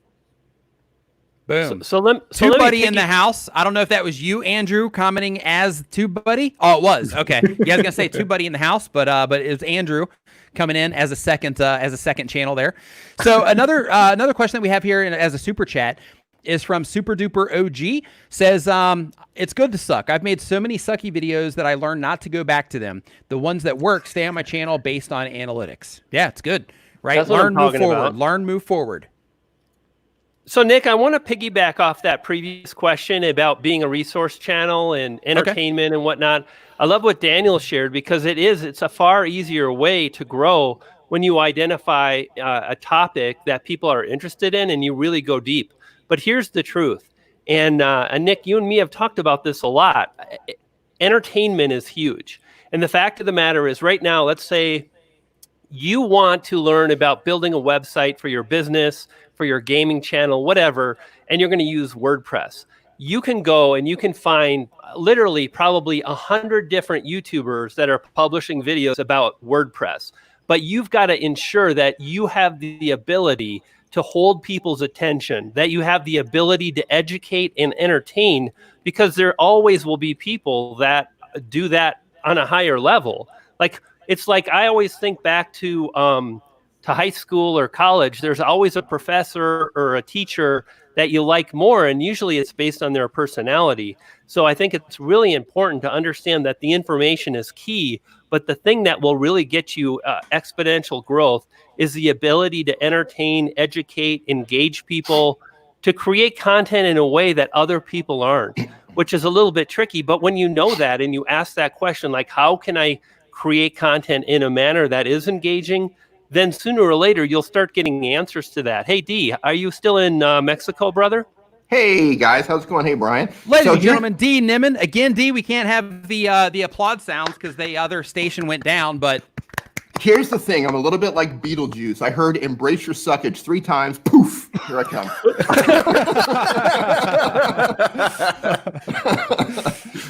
How's everybody doing? Good. Continue, Brian. Go great, man. How are you? were dropping some knowledge, Brian. Continue. I just asked you a question, brother. Are you still in Mexico? I am. I'm here for the foreseeable future because we are on a very strict lockdown. We can't even. Well, at least you landed near the ocean in a beautiful place. Thanks for sending me those pictures. It looked really nice there. Yeah, we're not even allowed to drive 2 people in a car. We can't walk more than everything's single person. And then I'm just curious. It's an emergency. Has there been any more large pterodactyls that have decided to poo on you? We don't. All right. So for everybody in the chat, love it. Story time. Oh, this is a true story. Everybody listen. Time. This is the time when there was 1,500. And I'm Nick. Am I lying? There was literally 1,500 pterodactyls flying through the sky in Puerto Vallarta, Mexico. Puerto Vallarta. Yeah. Well, it was a great day, and then what happened, D? So we were all out filming. We're collabing. We're making videos, and we're walking along this little stretch of walkway along the ocean. When he says pterodactyls, he means giant seagulls, and it was an army of them, an army of pterodactyls. And all of a sudden, my girlfriend screams and jumps out of the way because she saw like an airplane bomber coming in, a giant pterodactyl, and it just unloaded. And you wouldn't think that a seagull would have so much stuff inside. The word is poo. It covered me. It completely just it was like something out of a movie. It was terrible. News. It was terrible. D didn't. Yeah, so basically we proceeded from there to run into a convenience store for about an hour. Yeah, but the point is, I did film after that. You did film, yeah. We made some good videos that day. We washed it off, and all the videos that you see me in when we're collabing, if you see wet spots on my shirt, you're like, wow, it looks really hot there. Specifically, too, there's a video on my channel with all 3 of our faces on there, and in that video, you can see his, the cleanliness of the bird on his shirt everywhere. Shirt, pants, shoes, feet, everything. Splat. That was a great day, by the way. Yeah, it was. Except for that. So next up, we have the Indian Pin Tapper. Indian Pin Tapper's been on YouTube for less than 6 months. They do pin tapping covers. Super creative, by the way. Interested in this? I'm interested. the goal of the channel is to promote pin tapping in my country, getting even better. And the question is, how can I grow my pin tapping channel as no one searches about it in my country? Anybody want this one? Make it interesting. Be awesome. Make it interesting, be awesome. In addition to that, what I would do in that situation is I would go, since you're already doing pin tapping covers, I would keep doing that. But what you have to do is you have to put together, you have to think of the people that are going to be watching that and what they might think of that video. So if you're doing pin tapping covers, just having the pin tapping by itself might not be enough. You might have to, you know, record it in like a cool way or make it kind of unique, or you're just so good at the pin tapping that people are like, oh, this is incredible. I got to share this. A really good example of this that you should actually look at and model. And I don't know the name of the channel, but there's a channel out there that takes a piano and they have it on their phone and they just cover all these songs, and they'll make like Michael Jackson Beat It as an example, and they'll just go instrument by instrument and just kind of stacking it up, and all you see is the phone and them just jamming out to it. But they put it together in such a cool way that you just can't help but watch the entire thing until it's finished. So like when you're doing your tapping, and you're doing tapping covers, I don't know if you're doing like multiple layers of the actual tapping or if you're just sitting there and you're kind of knocking it out, you know, in one hit with everything. But if you also thought of it that way, to where like, how can I keep layering this up so that people will like have that anticipation of like, oh, well, what else is going to be added, or man, I can't wait to see what he does with the drums when those come in, or, you know, whatever that type of thing is. So, you know, depending on how you put the content together and the specific covers that you're doing, you know, are going to make a difference. And one thing that you want to do is you want to go to Google Trends, trends.google.com, and you want to look under YouTube, and you want to look there every single day and look for music that's trending and make pin tappings about the music that's trending on the trends, the stuff that people in that point in time are hopping onto YouTube, they're looking around for it, they're interested in it, and since they're interested in it, since it's a hot topic, YouTube is showing that type of content with titles based around that song all over the platform. You want to tap into that higher interest of that song at that particular moment. Tap into it. So hot right now. I want to add to that because I was just looking for pin tapping while Nick was speaking. Most people are just like, they're just sitting at a table and they're just like tapping a pin. That's cool if that's the norm, but if you can do something to stand out, make yours look a little bit different. Maybe try to come at it from a cinematic angle. Try to get some really cool shots, some cool mood lighting. Make it something worth watching visually because you already have the taps in there. And then make it something that's share worthy. Like they said, be so good that it's shared across Facebook, it's shared across Reddit, it's retweeted 1 million times on Twitter. Be so good that people say, you got to see this. This guy just tapped out the entire Imperial March for Star Wars. Yeah, you know who's really good, right? Who's really good at this is, and it's a different vibe, but it's Frog Leap Studios does metal covers of all sorts of different types of music. But it's not just, now who's looking for a metal cover of a Celine Dion song? No one's searching for that, but he does really compelling, great videography, the way he filmed. He attaches GoPros to like the end of his guitar, and he does puppetry, and it's a whole new level. So if you can present it in a way that it's super interesting, then it doesn't matter if people are searching for it. If it's really interesting and compelling and someone looks and goes, wow, that's really cool. That just looks cool. I want to watch it. Compelling can be enough. I mean, you can. And do on that cool note, things. that's why artists spend so much money on like music videos and stuff like that, because they want an awesome visual experience to match the audio experience that people are getting, so that people just get overwhelmed with what it is that they're seeing and hearing. Instead of just leaning on the talents of the song, they put together like a whole experience for the people for the content that they're putting out. What were you gonna say, Dave? I would also do some things like, you know, in terms of making it looking visually appealing, play with different frame rates, do stuff in slow motion, super slow motion, play with the audio, right? Get like binaural microphones and do like ASMR type pin tapping. So it's like 3D, or I think, you know what I mean? So like drum rolls that you had can go around your head. Like there's a big opportunity here to completely stand out from the other pin tappers. You know, just think further than just like, here's me with a microphone and a pin. Get off my yard, you pin tapper. Yeah. You know, when it comes to, let me just throw a little thought on top of this. So one of the questions we talked about was resource channel, education. Now we're talking about entertainment. And I see this with so many channels, like, hey, I want to be, my channel, I sing, why don't I get the views? The more you lean into entertainment, the more the value is purely in the entertainment, and you have to bring it. So just honor that. And the thing to focus on, like Dee is saying, the way you can improve on pen tapping is to make sure that you're creating something that is based in art. Is don't think of the video as a video, create a piece of art. And I can tell you, everybody on the screen right now does that. Everybody. There's so many ways to do it. You can use humor. Comedy is an art. You can create a great video. There's art in cinematography. You can communicate the way you do a voiceover. That is artistic as well. And Dee, when you were speaking, I was like, oh my gosh, he's going to say it. Oh, the great quote by Steve Martin is, "Be so good they can't ignore you." And that would be really the thing to focus on, is be so good they can't ignore you. And quite honestly, that takes, according to Steve Martin, it took him 10 years to become an overnight sensation. And you know, that's the thing about YouTube in general, being noticed on social media, whatever it is that you're doing, whatever niche or niche that you're in, be so good that people have to notice you. Of course, you have, like you just said about Steve Martin, of course, it took him 10 years to be an overnight success, but that's the path we walk on.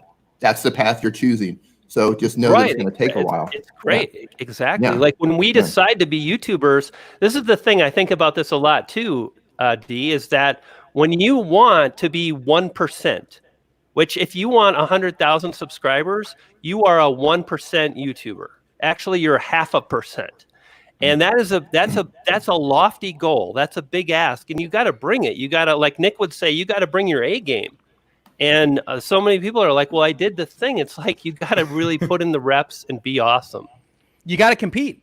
Like you have to be able to compete. There's so much awesome content on YouTube in every single genre of content that you have to be able to compete. Like if you want your stuff to be seen, if you want people to be a part of what it is that you're doing, you have to be able to compete. That doesn't mean that you have to have the most beautiful footage or that your camera has to be the best or anything like that, but you have to at least be able to compete with other people that are going after the same group of people that you are. Like you have to be able to compete. And depending on the type of content that you are putting out, like that could mean that, like, for example, if you're making tech content, you're doing like tech reviews, fierce, super fierce. Like the tech people are just game changers when it comes to, you know, like really putting their videos together in a cool way, because the competition is so fierce. They have to keep one-upping each other. So because of that, the content that you see around the tech space is really awesome. And if you're coming into tech, you can't just kind of half go at trying to make tech content. You have to come in with the willingness to compete. Now, there might be a build process to get you there, but you have to be able to be committed to, okay, I'm starting here with this, and I gotta come at a certain type of angle in order to make people care about my stuff.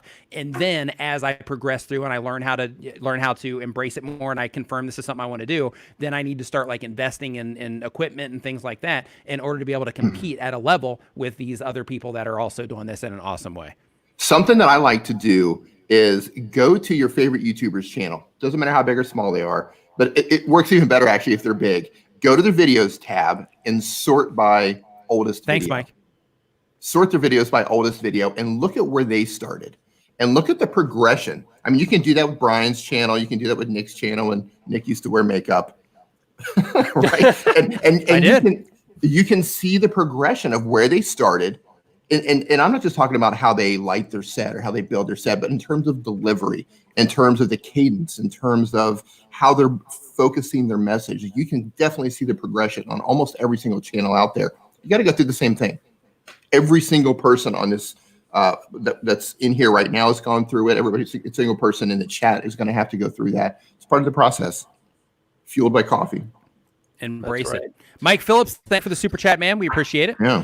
Thank you, Mike. So next up on the list is for Z Myrtle. Z Myrtle says that I'm doing YouTube because I love changing other people's lives. It's a gaming channel. And the question is, hey, Nick, I'm doing YouTube for 6 months. I watched your videos, Brian's, and I took online classes, but I'm not getting any views and subscribers. My question is, how do I have to be consistent on my channel to be recommended? It's not about being consistent on your channel. It's about making content that people respond to. So here's the thing is you can take all of the information that everybody on the screen talks about, and you can hear it. And you can hear it so much that you're like, okay, yeah, that makes sense. I understand that I need to make thumbnails and titles that people click on. I know I got to make content that people watch and things like that. But then you have to actually take the side of it and say, am I actually doing these things? if you're not getting the results that you're after, if your channel's not growing, you're not doing the things. So because of that, you have to say, okay, I'm learning all of this stuff through the courses that I'm taking, through all of the people that make this type of content that I'm watching, but how much of it am I actually applying? And you have to look at it objectively. You have to step back and you have to say, okay, am I applying this in a way that is going to cater what it is that I'm doing to the audience? Or am I just thinking that my stuff is good enough because I'm making it and I like it, so therefore I'm just going to keep doing it, how I'm doing it. And the thing that you have to think about in that situation is if you're doing it just in the way that you like doing it, that's cool. And there might be some people that will come in and they'll connect with you because of that. But if you cater things based on the way that people respond to what it is that you're doing, if you're after channel growth, that's the faster way to get there than just randomly putting out just random stuff that not even just random stuff, but just doing things in the way that you like if people aren't responding to it. So you have to make sure that you're mixing how you like to do things with what it is that people respond to so that you get your pleasure out of it, but then also so that, the people that are actually consuming the content will also enjoy it as well. And if they enjoy it, then you'll get recommended more. So basically when it comes to getting recommended on YouTube, it simply comes down to people clicking on your content and watching your content and interacting with your content more than they do with the other things that they could get suggested next to those particular videos you'd be suggested by. And on the homepage, same exact thing applies. If you're not competing in terms of with all of the people that have content that they're putting out on YouTube, when they publish videos and they're taking up that first 10 videos that you see when your homepage opens, if your content can't compete in those spots, then you're going to have a hard time getting the ball rolling. But if your content can compete in those spots, then growth on YouTube will be relatively easy for you. Do you guys have anything to add to that? That was awesome, Nick. That was great. I just want to talk about briefly because, you talked about, he said he joins Brian's course, right? He joined Brian's course. No. No, he didn't say that. He said that he watched my videos and Brian's videos and he took online classes. Oh, he took online classes. Okay. Yeah, it wasn't Brian's. Yeah, if it was Brian's, he wouldn't have put this question in here. That's what I was going to say. I was just going to say, we must not have been paying attention. You bought the wrong course. Yeah, wrong course. Yeah, that must have been Brian G. Jonas. Wrong. Nick Jonas' uncle. Right. But no, I was going to say, what I said before, that applies. Like you can take the online courses, you can watch Nick's videos, you can watch Brian's videos, you can get one-on-one consulting. But you still have to build that skill set. You still have to learn those things. I can read a book on how to be a plumber, but that doesn't mean the first time I dig into my toilet that I'm not going to just completely mess things up. Right? I'm never digging into my toilet, just to clarify. I just want to share that. That was a weird That even example. sounds bad. Roger, if you're in here, man, we need help on this one. We need to clean up on aisle 2, please. So real quick, Carl Constantine just says, hey, I just started YouTube on macro photography. Hey, you should check out my Instagram. You dig it. I uploaded my 6th video last night. I do have some subscriptions. What am I doing right and what am I doing wrong? What more can I do? So right now, because we're not pulling channels up on screen right now. But in terms of like what it is that you're doing right, what it is that you're doing wrong, what it is that you're doing right is you are watching live streams like this. I'm guessing if you're watching this live stream, you probably watch one or all of our content. And because of that, you're trying to educate yourself, which is right.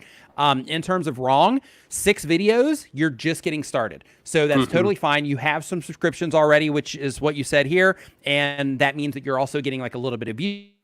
So because of that, you're taking the steps in the right direction. As a content creator, it's important to understand, especially if you're just getting started, that it can take a while to get the ball rolling because of, like if you're doing macro photography, I'm going to guess your videos probably look good already. But then there's the other side of making thumbnails and making titles and just having enough information on your videos that YouTube can start identifying who is the right fit for your content.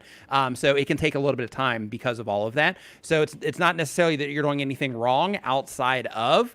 You just need to make more content. So just as a heads up, since you are just starting on YouTube, YouTube has a free, if you haven't went through it yet, it's called the YouTube Creator Academy. I'm going to link to it down in the description. It kind of goes over the best practices and things like that. All YouTubers need to go through it. It doesn't get into like strategy or, like how to actually do a lot of stuff, but it does give you information on the best practices. You know, when you're writing titles, keep these things in mind, like that kind of stuff. But I really recommend that you go through that just to give you a nice foothold on how to actually use the platform and what it is that YouTube expects from you. And it also gives you, if you're really paying attention when you're going through the material, it'll also give you a little bit of insight on how YouTube works too, because they talk about things like if you're putting videos in search, that search rankings are determined by the amount of watch time per search impression. So what that means is that if people are clicking on your videos in search and then they're watching your videos for a longer period of time compared to the other people for that particular result, per query specifically is what they say, then in that case you're going to have a better chance of maintaining those rankings and so on. But just pay really close attention, maybe read through each thing like a handful of times, because there's all types of little clues like that in there as well. Okay, next question, if nobody has anything else to say on that one, is from Blue-Eyed Tech. Blue-Eyed Tech says they have tech channel goal. The goal is growing the channel. And the question says, hey, Nick, I currently am using my iPhone to make videos, but I have been debating on upgrading to the Canon M50. Would upgrading my camera gear help me grow, or would I just be wasting money on new gear? Thanks, Nick, and have a great day. All right, everybody. Let's go around the clock on this one. Daniel, start with you. Well, I'm a guy who, the channel that I have right now, I started with a Galaxy Samsung S6. Samsung Galaxy S6. Sorry, D. I'm just mangling the terms that you would naturally have flow out of your mouth. And I now use an M50 for filming. Does it make my channel grow faster? No. We talked about this earlier. The highest performing video on my channel right now is filmed with my old Samsung Galaxy S6. It's the quality of the content and what you do with the gear you own. Will it make your presentation a little cleaner? Yeah. The images will look better. Will it be a little smoother? Yeah. That'll actually help smooth out the look of your video. So all those little things do help overall in terms of the branding, the way you pull things together, the improved quality of your content. But will it necessarily, buying a new camera, all of a sudden make your channel grow faster? No, it all comes down to the guy who's holding the camera, phone, or whatever else you're filming with. Because content or woman, Daniel, or woman. Making a connection with the audience is everything. And if you do it with a phone, if you do it with a camera, if you do it with a GoPro, whatever you use, as long as you're making content that's strong and connects, your channel can grow. I want to throw in something here based on something I've thought about for a long time. I've wanted to put it in a video, so I get to share it here first. I think what we're talking about here is value. And there's two different ways to think about value. Nick Nimmin talks about value all the time, and that's giving the audience value. But what if you flip it and you say, what do I, as a YouTube creator, value? And this is where so many people go wrong, because they value things that, quite frankly, the audience does not. Audience doesn't give a freaking crap. No problem, Nick. It's all good. That was close. Doesn't really go, Brian. Let it out. Let it out. Care what you film on, as long as it's good enough. So Daniel made a phone. That's awesome. Wow. Go, Daniel. Good job. I promise. Man. Yeah. Good job. DP7. I've got one right here. here. DB7. Using a phone, and it's like it connected with the audience. The quality was fine, and what the audience valued was the message of the video. So can a camera help you? Sure. Is it the thing to get? If you're super, super serious and you're going to be doing it for years and years, yes. But don't fool yourself. And the thing to think about is if you don't break away from what you value versus what the audience values, you will struggle forever. There are so many examples of this. I see creators that are better than me. They have more experience.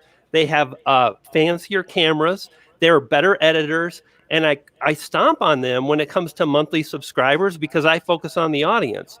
They make films and things like that are much more artistic, but harder to connect with another human being. So make sure you value what the audience wants first, and then proceed with your own wants and needs. Andrew. I also, like, if I were to add to this, if there was a camera that guaranteed 500,000 subscribers that would keep watching on the channel, the 5 of us would go out today and buy it. Like, I don't think any of us would make it'd be the highest selling camera ever made. Yeah, exactly. It's coming out this summer. It's called the Canon R5. It's going to be. I thought it was built into the DB7. The DB7. No. That's only 100,000. That's only 100,000. But I want Oh, the DB7 okay, XL. okay. But more specifically, the DB7 XL. What But happened? Now okay, Stream? We got had it. such a nice stream going. But one thing I was saying in chat is like there's a difference between the technical quality, which is what a camera will do, and the value quality. And I think that's really the overall like summation of this, is that just because you buy a camera doesn't mean the audience is like, well, now is the time I'm subscribing because I bought the DB7 XL. That's just not how it happens. So James, I know you've been at this for a while. And I know you've been kind of struggling to build that momentum on your channel to get the ball rolling. I would, to everything everybody said is 100% correct. A new camera is not going to bring growth. Until you can make that connection to your audience, until you can get them to respond to what it is that you're making and reach that audience, I wouldn't invest in anything else other than yourself. Learn how to become a better communicator. Learn how to be better at explaining how you do things. Focus on yourself first. And then once you start making that connection with your audience, once you see that people are starting to respond more, then upgrade your gear.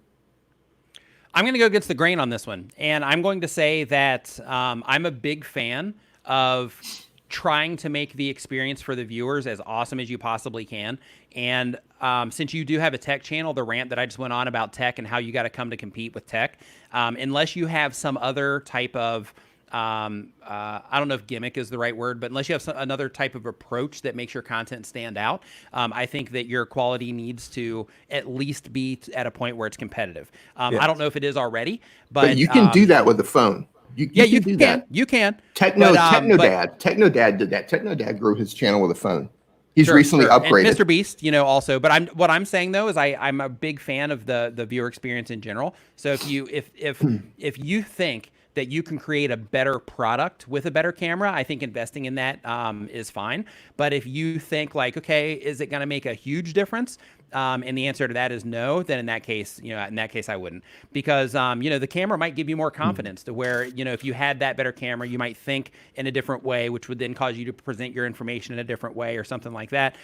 So, little things like that is why I would lean on the side of like, maybe, when it comes to, upgrading your equipment, but also thinking of, the viewer experience and how you're putting everything together. Because like with a phone, you can absolutely get the job done without question. And maybe you just need to get some lenses for the phone to where you can have more creative shots and things like that, that are popular in the tech space. But, I would just think of the viewer experience. Lenses, lighting can do a lot too. Like yes. You're not going to grow, but in terms of getting things to look right, since you are shooting with your phone, you can do wonders with lighting. So we had a super chat come in from Personalized YT. Says, I make montages and live streams and people join them and leave because I'm not interesting, which kind of leads kind of what we were talking about in terms of like getting your presentation and all that stuff together. I'm always trying to talk to my chat, and I also started in 2013 and recorded on my phone. I made some montages and then progressed to R6 vids on PS4. Okay, so I'm not sure what the question is. But if you're saying that people are leaving because you're not interesting, because you're always trying to talk to the chat, or maybe you're trying to talk to the chat and that's what you're trying to do to keep people in. So basically, if your question is like, how do you be more interesting on camera? The best thing that I can tell you is take your normal personality and amplify it just a tad. And you amplify it just a tad because the camera... Down. Huh? I said, unless you're Brian G. Johnson, then settle the hell down. Because when I started, I was like, it was Brian on acid, and that didn't go... Well, actually it did, but never mind. It's complicated. But yeah, like just bringing your energy up just a smidgen for the sake of what the camera takes away from you can add to, can kind of replace that energy that the camera kind of takes away. That doesn't mean that you have to be over the top or anything like that. I mean, depending on how you communicate, you can still be chill, but communicate like in an effective way. Like if you look at Curtis Judd, for example, he's not energetic in his content, but he's extremely confident in his presentation and with the information that he's sharing. So like when you listen to him, Curtis Judd is who I'm talking about. If you're familiar with his channel, you should definitely check it out because you're a content creator. He does a lot of stuff on audio and video and everything. But basically with Curtis Judd, before he makes a video, he comes across in his videos that before he makes a video, he's so confident about the information that he's going to be sharing with you that you have no choice but to take what it is that he's saying seriously and to take him as an authority on that subject. So by his presentation alone, even though he's not all jazzed up and he's not putting that extra energy into it, he's extremely calm, extremely collected in everything it is that he's saying, and his confidence on camera and in the information that he's sharing is one of the things that helped me anyway connect with Curtis Judd, because I'm like, okay, his presentation is chill, so he's not entertaining me, but man, is the authority that he's sharing through his clear knowledge of the stuff that he's talking about. Like that is what won me with Curtis Judd. So like when it comes to people being interested in what it is that you're doing and leaving your live stream because it's that you're not interesting, one thing that I do want you to consider is that they might not be leaving your stream because you're not interesting. You might think that they're leaving because you're not interesting. But if you are doing gaming videos, live streams, or montages, then in that situation, it could just be that the subject matter that you're playing, maybe they're just not into the game. Maybe that you don't have enough of a subscriber base, or YouTube isn't showing your content out there enough to where you're getting enough people in that they're interested in what it is that you're doing, not necessarily how you are on camera or that you are interesting or not. So because of that, I wouldn't necessarily look at it like you are not interesting. I would look at it like maybe the way that you're presenting isn't connecting with people, but on the other side, it could also just be the subject matter or the particular games that you're talking about and things like that that are making people leave your live streams. Like for example, here, like on this live stream right now, we have 277 people here currently. We went up to, I think the highest that we've had today is like 320. And with that, it stayed, between like 300 and 320 for a really long time. And during that time, with it staying at 320, there's a lot of people coming in and a lot of people going out. So even though it says 320 on the screen, over the entire course of the live stream, there's going to be thousands of people that have come through here before we close this thing down. And when you are looking at it from the perspective of, okay, well, I have, like right now, 2 more people just left. Uh-oh, I must be doing something wrong. It's not necessarily the case. It's just when people are coming, maybe they're not getting what they expected initially by the packaging of the thumbnail and title. Maybe they're clicking on the thumbnail and they're expecting a piece of video content, even though it says live on the thumbnail. They're expecting a piece of video content, and because of that, they're leaving. Maybe they just don't like the way D looks, and because of that, they're like, hey, I'm out of here. Maybe it's because I'm obnoxious sometimes when I talk. Maybe. Oh, I love it. Maybe I'm too loud, or maybe maybe I talk too fast, and because of that, they're not responding to that. But whatever the thing happens to be, people are coming and going for their own reasons. So, so it might not necessarily be you. It could be, other aspects of what it is that's happening. It's probably you. It's probably you. Probably. And one of the things to think about, one of the things to think about is, who am I making content for? And the more you think about what those people want, the more likely you're going to be able to configure your content in a manner that really connects with them, and they'll stick around and they'll subscribe. That's the way to really grow, whether it's a live stream or a video, is to start with the audience, because it's not just knowing what they want. That's part of it. And that's why you see so many videos. Like, this video is on the new iPhone. It's got 50 views. This video is also on the new iPhone. It's got 500,000 views. What's the difference? The way the creator made the content. So when you step back and you go, okay, what is it that the audience really wants?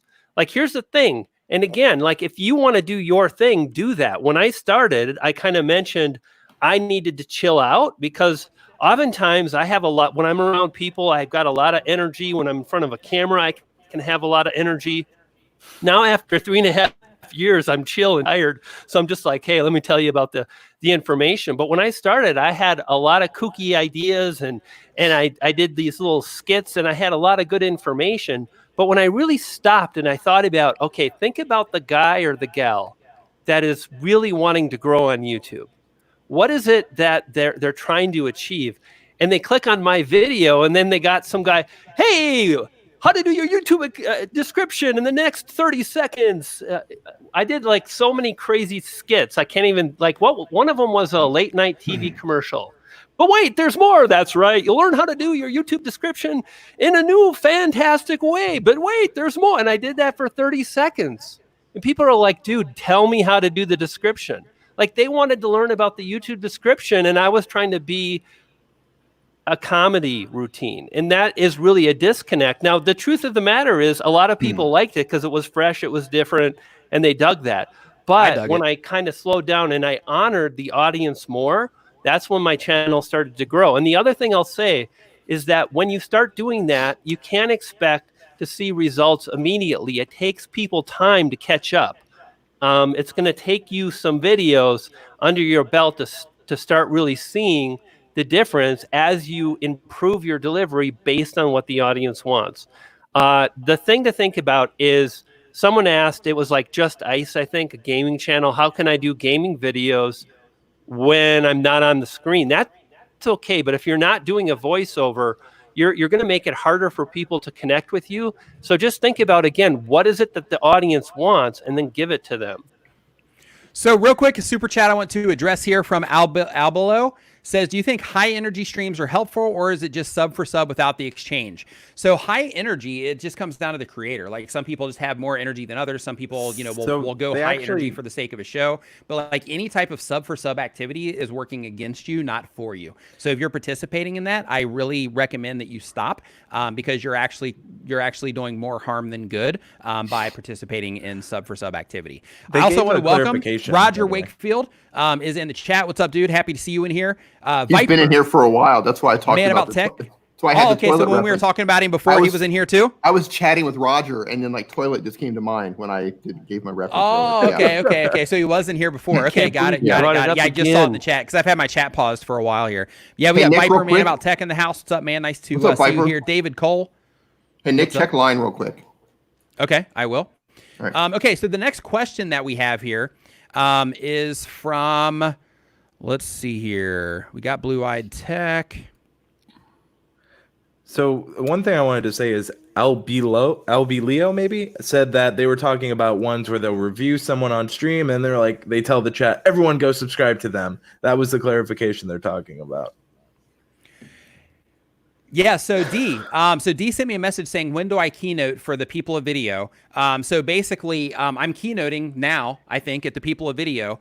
So I got a link to that down in the description below for anybody that wants to head over there. If you are, in the People of Video and you want to see that, then head over there. If the website says now, but it's basically I recorded that and then they have that, so it's not a live thing that's going on. Yeah. Okay. So I'm going to be in there live like later. Plus I'll be in the Facebook group answering questions, that kind of stuff. But in terms of the actual presentation, it's all recorded since we weren't there in person. I was looking at the schedule. I was looking at the schedule and I was like, Nick.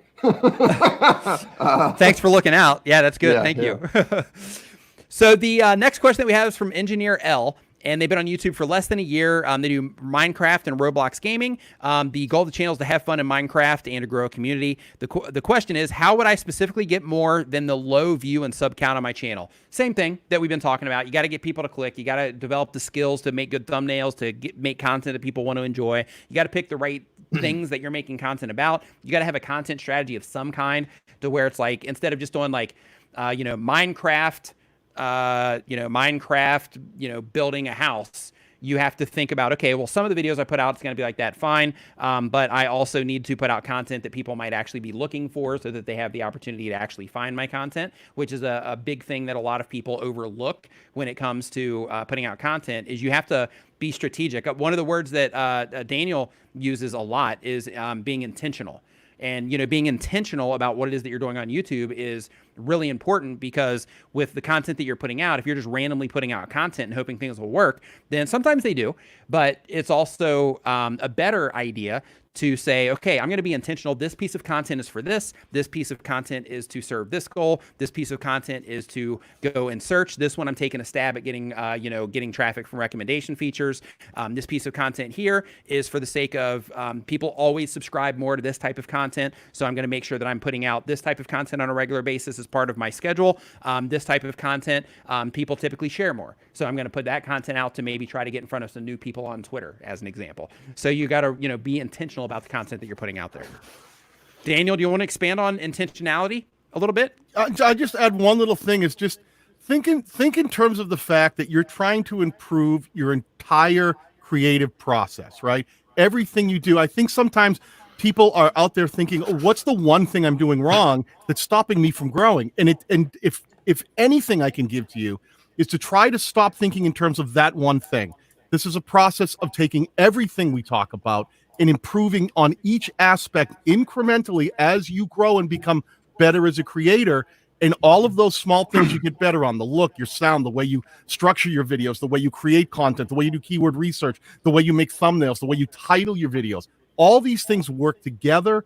And if you get a little incrementally better in all things as you grow and you make more content, the best way to become better is to practice by making videos, putting them on your channel. That's what you should be looking for. Don't look for the quick fix. Try to think about all this stuff and go, I got it. I've got to kind of change my creative lifestyle in a way that becomes more focused towards the audience and making content that connects with them. Boom. Okay, next question that we have is from Cooking K. They upload every other day. They've been on YouTube for a year or more. And the goal of the channel is I want to share my mother's recipes with all over India and Pakistan. And the question is, I've uploaded since 2 years. I'm not growing. I'm using TubeBuddy Pro for tags research. And I'm trying to make thumbnail. As you can see, food is delicious, but no idea why growth is slow. Anybody want to take a stab? Yeah. So if you're uploading every other day and you've been doing that for years, slow the heck down. You need to slow down, and you need to do what Nick just mentioned and then pinged it to Daniel, and that's be intentional. Like, just for a little fun science experiment in the chat, let's see if we can all be honest with each other. Do you film a video, and when you start filming, do you know the title of your video before you film? Do you know what your thumbnail is going to look like before you film? Yes or no? And I would guess for most creators, when they start, they might have a general idea, but so there's a yes, no, no. So oftentimes when we start as creators, we're just excited to film and share, and we get so caught up in the moment that we don't take the time to be intentional. I can tell you now, every single video that I make, I have a title as I get started. It doesn't mean I won't tweak it, because if I feel I can continue to improve, I will do that. But before I film a video, I have an idea of what the thumbnail looks like. There's a really good chance I've already made the thumbnail before I've even filmed. And just being intentional and slowing down. And then you have to look at your video in a very honest way. Here's what's up. Daniel just mentioned this too. You have to think about your videos as over time, you're going to improve all the things associated with a good video. Oftentimes you hear like audio is important. Your audio can be awesome, but it doesn't mean you're going to grow. Your audio could suck. And if it does, then people might leave your video because it's something that stops them. You could have great lighting, great editing, but if your delivery is horrible, if you can't really communicate in a clear way, in a succinct way to take people through a recipe, then they're going to bounce. And until you have the ability to step back and go, okay, look, I've done this for several years. I'm not really getting the results I want. I need to figure out what it is I need to improve. And at that point, focus on one thing. Right now, you have the opportunity to look at the last few videos you published and say, what is the one thing that I kind of know I need to improve? A lot of people, they kind of know, but they never, ever take the time to improve. And if you don't, and you keep asking, why am I not growing? You're playing yourself. So I feel like I'm a little bit being hard on you, but at the same time, I think it's important just to call a spade a spade. Like, at some point, you have to be willing to say, look, I need to improve my videos, because it's not the keywords, it's not the thumbnail, it's not a title. A title's not enough. All of these things have to be good. And if all of the things aren't good, then one small mistake can pull your video down. Yeah, and especially, can I add one more thing? Because we're talking about it was a cooking channel, recipe channel, yes? Yep. I know in Brian's Tube Ritual group, we've got a member. He's got a channel called Recipe Trier, and he blew up. He's been under a year, and I think he's blown. He's got a silver play button. I want to say he's close to 182,000 subs now. He's just blowing up, driving millions of views because he's authentic. It's not that he's got solid content. It's authentic to his region. We've also seen this, Brian, with the little old a Latino woman. She makes very authentic Mexican recipes in her kitchen. That authenticity and honesty a lot of times can make up for those other things. If people look at you and you're in the recipe niche, or what if you're doing cooking or any niche, if people connect and go, this is I really connect with this. It makes a lot of sense. It's honest. It's got a lot of integrity. It's authentic. Those are the kind of things that can really help push past some of the other limitations you might have. Not the fanciest camera, not the fanciest audio, not the fanciest kitchen. If it's real, if it's connecting, if it's honest, and the audience goes, I get so much value from this. Sometimes that's enough for a newer channel. You know, Excellent. Daniel, when you talk about that Mexican channel, if you really think about like, what does the audience want when they're looking for Mexican cuisine? Man, that channel hits it out of the park. You get a grandma who's dressed in like traditional Mexican clothing, and she's like cooking on a stove where you're throwing wood in the fire. And I will also mention, like Daniel said, you don't have to have 4K. It doesn't have to be perfect. However, it's got to be pretty good. And her daughter films, and they're using nice cameras, and they're spending time, and they're really working at it. And again, at the end of the day, this is what I know beyond a shadow of a doubt. Everybody here has something they can do a little better at. And that's really hard. Like, I published a video a few days ago. I've made this video 3 times, and I can't get it to work. And it really bums me out.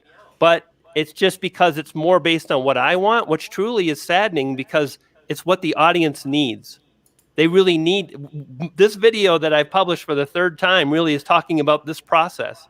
And nobody wants that. Nobody wants to, like, you know, work hard for a period of time and keep examining. We all want a diet pill to allow us to lose weight. But, you know, I published a video, it struggled, and what did I do? Like, literally the next day I filmed another video, gave the audience what it wanted, and that video is doing great today. So it's like your success will be based on your ability to keep going and to strive to improve. Yes. Nice. So real quick, the nerdy lady asks how to reach viewers outside of my subscribers. So anybody want to take that one? You probably already are. I'm guessing you probably already are. Yeah, you probably already are. If you're not for some reason, then in that situation, it really comes down to discovery. So like one thing you have to think about is if you are only reaching subscribers, you did something to get those people, to get in front of those people that ended up subscribing in the first place. So look back at what you were doing at that particular point in time. But one thing that you have to think about, like we were talking about before, is when you're putting your content together, you know, you got to think of what that piece of content is for. So one of the ways that you can use to get in front of people that aren't already subscribed to your channel is by making search-based content, if that fits with the type of content that you are trying to, or that you're putting out, and if it, you know, fits with your goals. But basically with search-based content, the win there is that basically you get introduced to people that are searching for the type of content that you make.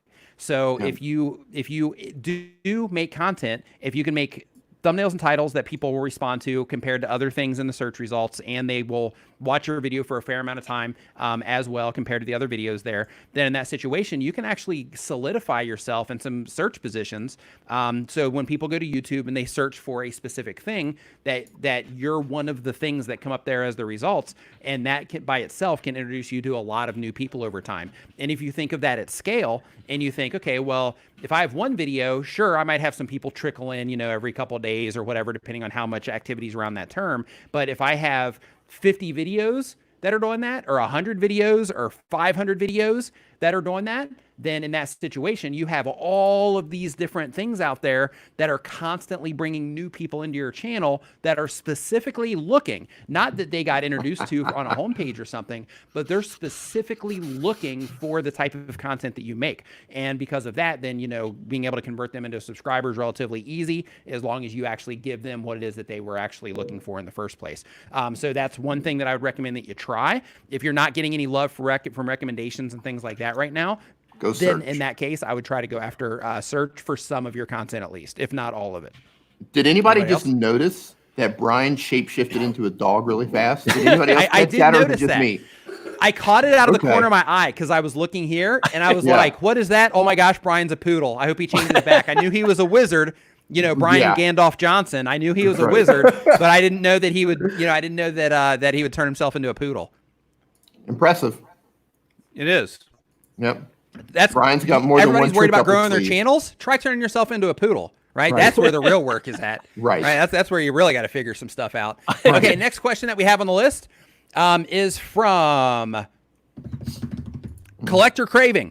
Collector Craving says they've been on YouTube for a year or more. They do miniatures and hobby stuff. The goal is just to share my hobbies. And the question is, do you know about not being able to upload to YouTube via PC? When I upload, it goes to 60% in about 5 seconds, and then it will go up and down % and never upload. I had it going for 60. Okay, this is a tech problem. Never heard of that. I'm just kidding. Of course, like you're going to run into stuff like that on YouTube all the time, processing problems, upload problems, things like that.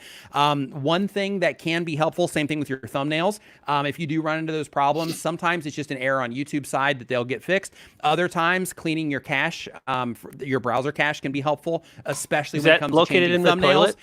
Re-encoding. What'd you say? Is that located in the toilet? Is that Pretty why close. Dean goes in the toilet to clean his cache? It is. It is. It's pretty close to that. Yeah. It's actually like if you like in the toilet, it's that thing that's actually sitting next to the toilet. You got to clean that. The But bidet? yeah, so it's like cleaning the cache, and sometimes just re-rendering the video might be the trick as well, because there might be something in the rendering process that messed something up so that their encoders are having issues or whatever. So sometimes that can fix it for you as well. I actually clean my cache nowadays because of COVID. I have handy wipes, and anytime the handy cache, wipe it out. Nice. Albedo says, I just started it, but how valuable is TubeBuddy? It's extremely valuable. So it's a tool like anything else. So because of that, you have to get familiar with how to actually use it. And once you do, it can be a game changer for you. So I know for me personally, it speeds up my workflow. It helps me manage my channel. It helps me make sure I'm making thumbnails that people click on effectively. It'll help me when I'm researching video ideas to come up with, or not to come up with, but to make videos on. I'll have like an idea for one thing, and then I'll be researching it in the Keyword Explorer, and I'll be like, oh, that's actually, a better way to approach this particular topic. And then I'll make it on that instead as an example. So it can be a game changer for your channel. But you got to learn Nick. how to use it. Tons of videos on the TubeBuddy channel, tons of videos all over YouTube on how to use it. Brian's Brian raising Johnson. his hand. Excuse me? No, Brian, you can't go to the bathroom. Excuse me? Can All I right, have Brian a question? G. Johnson. That's a good I have a boy. That's question, good boy. please. Yeah. Yes, sir. Yes, Mr. Johnson. Go for it. There are a number of people asking about YouTube tags. If I could just get a couple comments from people on the esteemed panel today on YouTube tags. Absolutely. Brian G. Johnson, take it away. No, I Oh, you asked the question, so you're wanting feedback. Okay, go. Who wants it? So the way I approach tags, I know tags are not going to move the needle. And tags aren't going to make or break my video, but I use tags to add clarity to my video, so it helps tell YouTube what my video is about, to help them find the right audience for my video. But I'm not going to find a magical tag that's going to make the difference between like 1,000 views and 100,000 views. That's not going to happen. Well put. Yeah. To add to that, I think YouTube says they have a minimal role. That doesn't mean no role, right? And I think that is a great example. The way I look at tags is a lot of people confuse tags with keywords, and I think that's the biggest place where people get confused on them. They're like, well, I know what my keyword is. I have it in the tags. Why aren't the views happening? And I think there's that disconnect, because the keyword is like the key focus of what the piece of content you're making is about. And people think, well, yeah, I made a video about, let's say, how to cook a chicken, and then I put chicken recipes and I have all these tags that are relevant to it. Why am I not ranking? And the reality is it's not that simple. They matter in as much as the title. And if you just title the video cooking chicken, that's not going to compel people. That's not searchable. It's all dependent on one another. It's a minimal role, but it's still a role. Yeah, and I think YouTube themselves, I think it was Todd Beaupre said in one of the Mythbusters where they actually brought this up. He said, listen, the packaging is really important. The thumbnail and title is the majority of it. Description probably plays a 1% or so role after that, and everything is depreciated after that point. So I think whether we can argue all day, because it's still a function of YouTube that we can insert actual tags as a feature. We're not talking about keywords.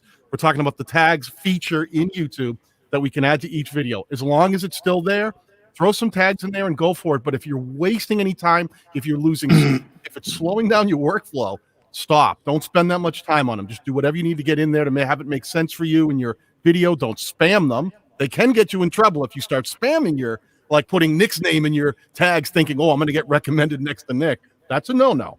Yeah, it's a violation of the guidelines. I do it every day. That's how I know it's a bad thing. YouTube yelled at me. But what you want to do is just spend an incremental amount of time. If you're spending more than a minute or two per video just quickly figuring out the tags, then you're spending too much time. Get them in there. I use them alongside TubeBuddy as a browser extension because I know that TubeBuddy will show me how I rank for those tags. So I can quickly pull up my video and see in an instant how that video ranks for a lot of different potential search terms. So I use them in a different sense. I'm using them as data points to help me understand, wow, I'm doing well for a tag I put in there that isn't in my title, but people are finding me by this search term. You're using them as an opportunity finder. And it can help me decide to make maybe a follow-up video with a different title or a similar topic. One thing to real quick, I want to thank Awesome Studio MC for the super chat. Says Nick, been following your tips and I'm growing. Awesome to hear that. High five, fist bump on your gains. Absolutely love seeing that. Next question is from TripX. Says my channel is mainly about vlogging, gaming, and toy reviews. I already know what everybody's thinking. Says I'm trying to achieve 1,000 subs by next year. I'm looking to make money through YouTube. The question is, well, I followed your tips and I still haven't earned any subs.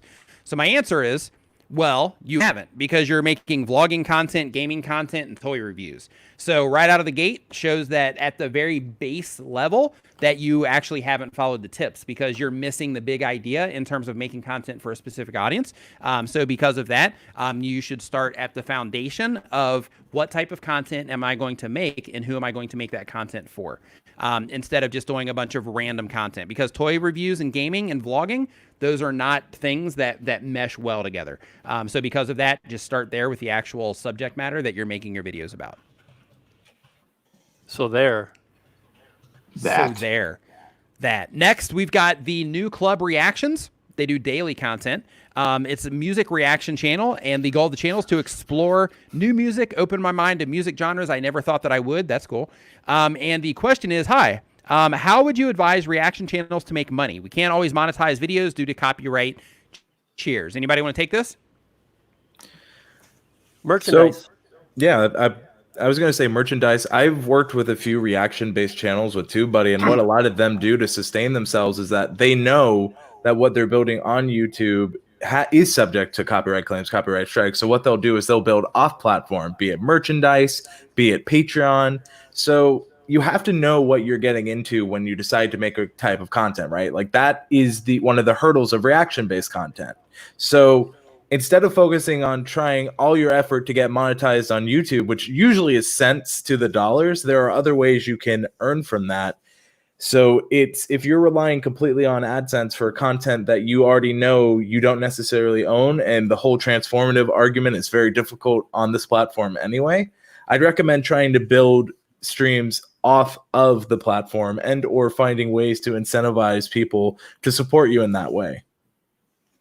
That's really good stuff, Andrew. And I'll just add, if you're on YouTube and you want to make money, then before you start to build something, you should have a basic idea of how that's going to happen. It's like, I see all these people. It's like, I've spent 2 years building this thing. I can't make any money. It's like, well, you don't want to put yourself in that position. It sounds like you already have, and now you understand how challenging it is. And the thing you can do, however, is you could start to slowly push your channel in a new direction. Like if you want to make money with YouTube ads, then make videos that are comic-based, because the audience would probably be willing to watch a funny video if they're into reaction or something to that degree. It's really important to understand before you start what you're trying to achieve and where you're trying to go. Once you do that, it's a lot easier to make decisions that will allow you to achieve the thing you're after. Yeah, that goes right back in talking about what Daniel said about being intentional. Yeah. Right? Like when you put that piece of content up, before you even start your channel, if you can have some sort of strategy, some sort of intentional direction, it's like, okay, if your goal is to make money, right? That's your goal. I want to make money. Yeah.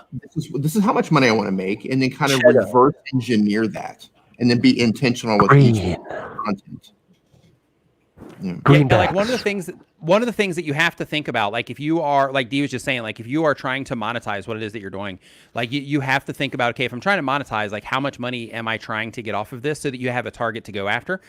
Because like if you're just like, well, I want to make money, I mean, that's okay. But if you're like wanting to be specific, like you're wanting to go full time on YouTube as an example, then you got to figure out exactly, you know, what that number looks like, so that you can know, so that you can make your choices around that. And another thing too is if your goal is to make money, then if music reactions are a difficult thing for you to make money, then maybe you need to make a different type of content if your goal is to make money, because there's other things that you can do that are easier to monetize than doing music reaction videos. Music reaction videos might be easy to make, but that doesn't necessarily mean that they're great in terms of monetization, especially if you're even getting cut off at the ad revenue side. So because of that, you know, you might want to look into a different type of content if your goal is to make money. Something that's a little bit easier. Hey, Nick. Nick, is this the part of the show where we slow jam YouTube tips? Slow jam? What do you mean? Oh yeah. Let's talk tags. Oh, you want to talk about tags? That's right. I knew I could get some slow jammers You want here. to talk about something better? Good content. Not like that. It's not supposed to be X-rated. It's supposed to Jesus, be Andrew, that was jam. creepy. Gosh, Andrew, get a hold of yourself, young man. Hey, oh wait a my second. goodness. D used to do ASMR, so he could totally Hey, handle by this the way, section. this is actually like, this is a video. Here's the thing, and I just want to riff on this for a second. You know, the thing we've talked about is really addressing the audience and trying to make stuff for them. But once in a while, you just have to have fun. And I did that with Daniel Battelle. We did this crazy video on triggering the algorithm. I did it with Nick. I can't believe I did it. Like doing a rap video when you're, I think, probably 53 years old. Like that shouldn't even happen, and we still made it work. That's silly. I'd never do that. Yes, you did. Oh yeah, you right. totally do it actually. But here's the thing. It's like, I think when you think about that, the things that I've done in that respect, the things we've all done is we're all trying to be better creators, and we're trying to elevate the ability to be creative while also like connecting with an audience. And we do that like 95% of the time. We're in our lane. Bam, right in our lane. 95% of the time, but then 5% of the time, all of a sudden, you know, like, hey, let's slow, like that actually would be a badass video.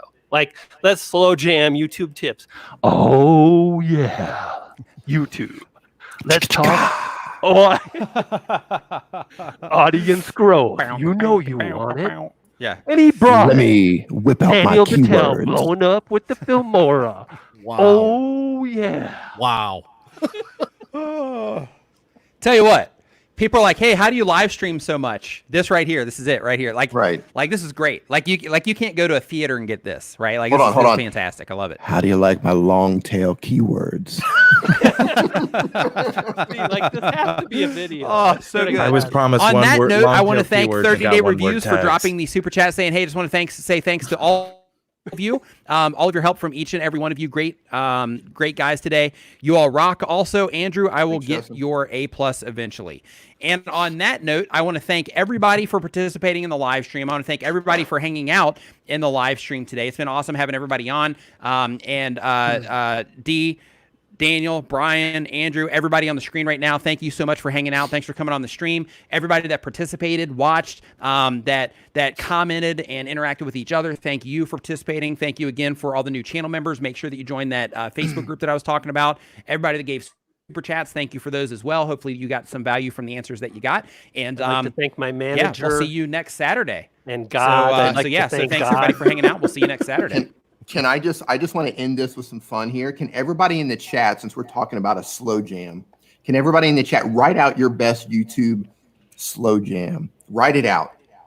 End this out with a little Unzip those tags. Let's see how they look. That's Oh, not nice. slow jamming. That's something Nice. else. That's, Am I in the wrong Hey, channel? also, I want to let Am I you in the know wrong channel? one more thing. Also, just as a reminder, because Daniel has the People of Video shirt on. People of Video is happening right now. So if you want to learn some higher level stuff about YouTube, definitely there's a link to that down in the description. It's not an affiliate link; it's a straight link, so you can just go there. But it is something you pay for. But the information that's shared inside is awesome. So make sure that you check that out. At least go check out the page, see who's all speaking there. Tons of great information about YouTube and the business around YouTube. You can find that at peopleofvideo.com, or you can click on the link in the description. Your call. And what else? Yeah, Poodle- and again, is there thanks a for Poodles TubeBuddy. of Video? Make sure you have TubeBuddy installed too. What? Is there a Poodles of Video? I just. Well, yeah, I think that's the one in Colorado. Yes. Oh, Yeah, there's that. okay. Yeah, there's Well, that that's in good then. Colorado, and actually they got a preview here on the live stream just a little bit ago. But yeah, again, true. thank you so much everybody for hanging out, and we will see you next time. Thanks, Nick. I don't have